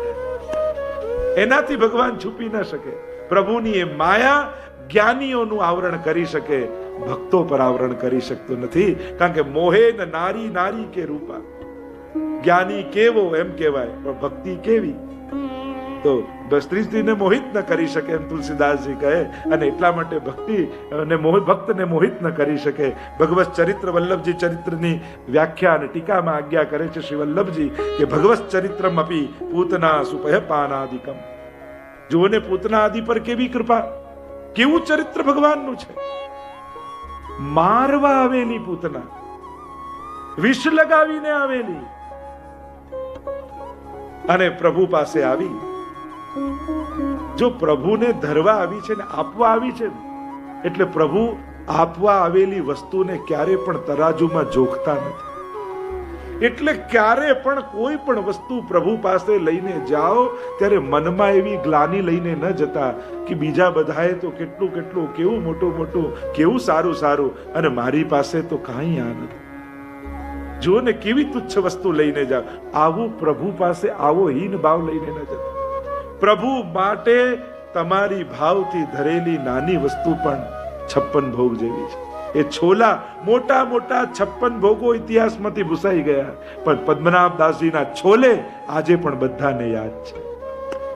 56 ભોગો બધાના ભૂલાઈ ગયા. આજ સુધી કેટલા મોટા મોટા 56 ભોગો પ્રભુ આરોગ્યા હશે, પણ ક્યાંક પુસ્તકોમાં અને ક્યાંક ફોટાઓમાં દબાયેલા હશે, પણ એ છોલા આજે પણ બધાના સ્મૃતિ પટ ઉપર જીવંત છે. અને એટલા માટે ભક્તના હાથમાં રહેલી કોઈ પણ વસ્તુ ભગવાન માટે તુચ્છ નથી. ભલે ને વિષ લઈને પૂતના આવી. આપણે ત્યાં તો પેલા ગદ્દલનો અને ત્રિપુરદાસનો વાર્તા નથી આવતી કે હંમેશા એવા સુંદર જરદોશીના ફરગુલને ગદ્દલ કરીને ધરતા શ્રીનાથજી બાબાને મોકલતા શીતકાલના સમયે. પણ સમય વિપરીત થયો, કાંઈ ધન રહ્યું નહીં. થયું કે મારી સેવા પ્રતિ વર્ષની શીતકાલ આવે, પ્રબોધની આવે ને હું ગદ્દલ મોકલું, પણ હવે તો સામર્થ્ય નથી.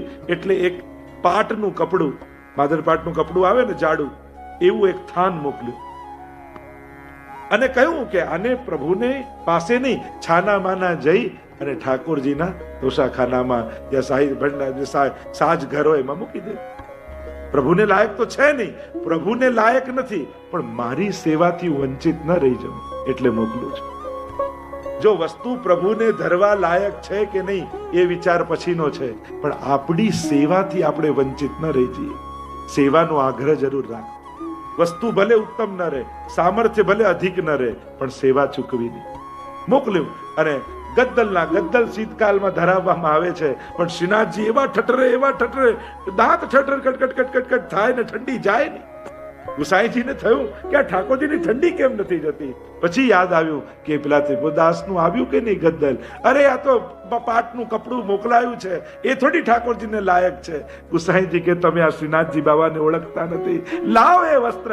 અને પાટનું વસ્ત્ર શ્રીનાથજીને ગોળ ગોળ ગોળ ગોળ ગોળ ગોળ લપેટ્યું, ત્યારે શ્રીનાથજીની ઠંડી ગઈ.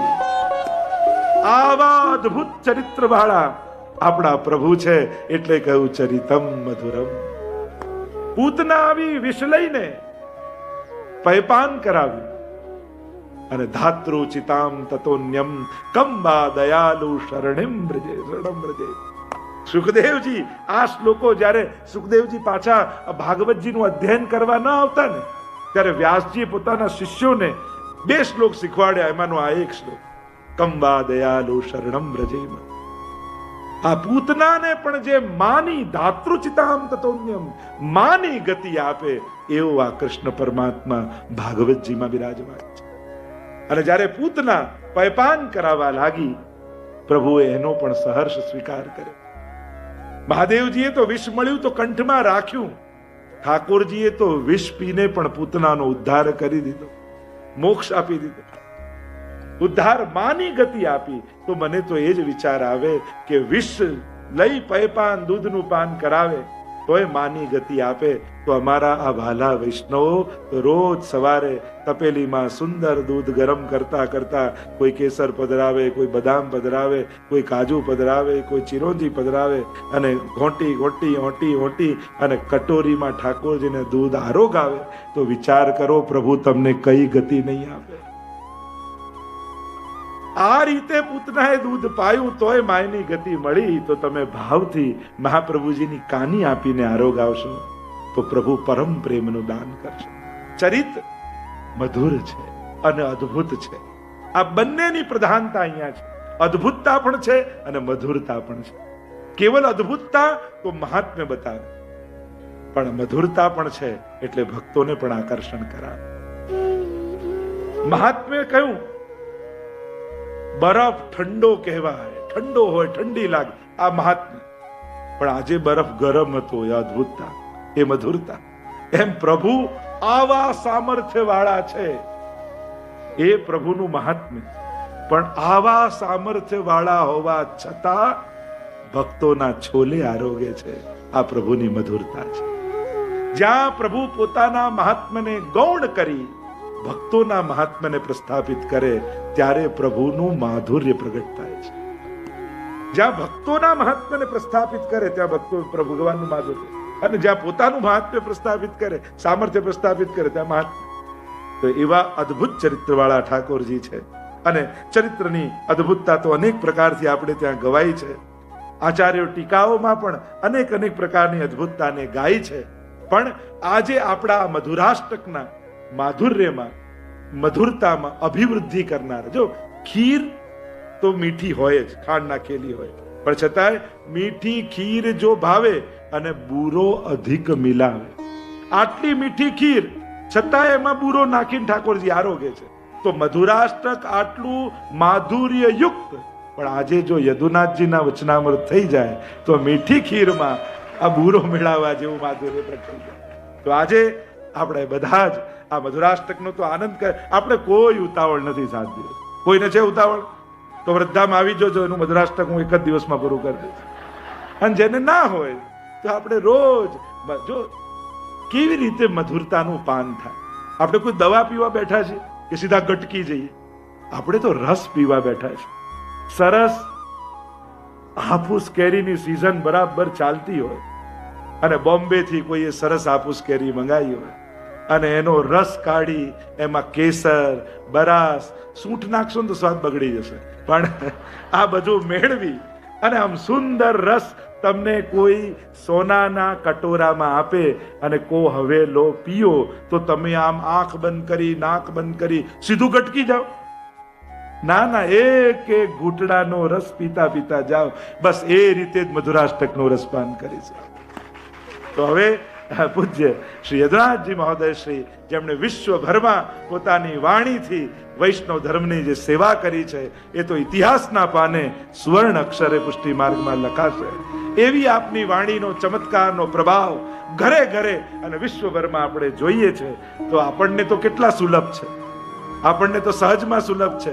રોજ એમના દર્શન થાય, એમના વચનામૃત શ્રવણ કરવા મળે. વિશ્વના લોકો પ્રતીક્ષા કરતા હોય કે ક્યારે અમારા ગામમાં પધારે અને એમના વચનામૃત મળે. તો આપણા તો ગામમાં જ બિરાજે છે, તો આપણું તો સૌભાગ્ય છે. અને આપના વચનામૃત થકી આપણે અનેક સમાજ સેવાના કાર્યો હોય, એ કોરોનાના ટાઈમમાં કેટલા વેન્ટિલેટર હોય કે અન્નદાન હોય, એવી એમ્બ્યુલન્સ કેટલી સુંદર આખી આપણે કેટલા સમાજ સેવાના કાર્યો આપના થકી થઈ રહ્યા છે.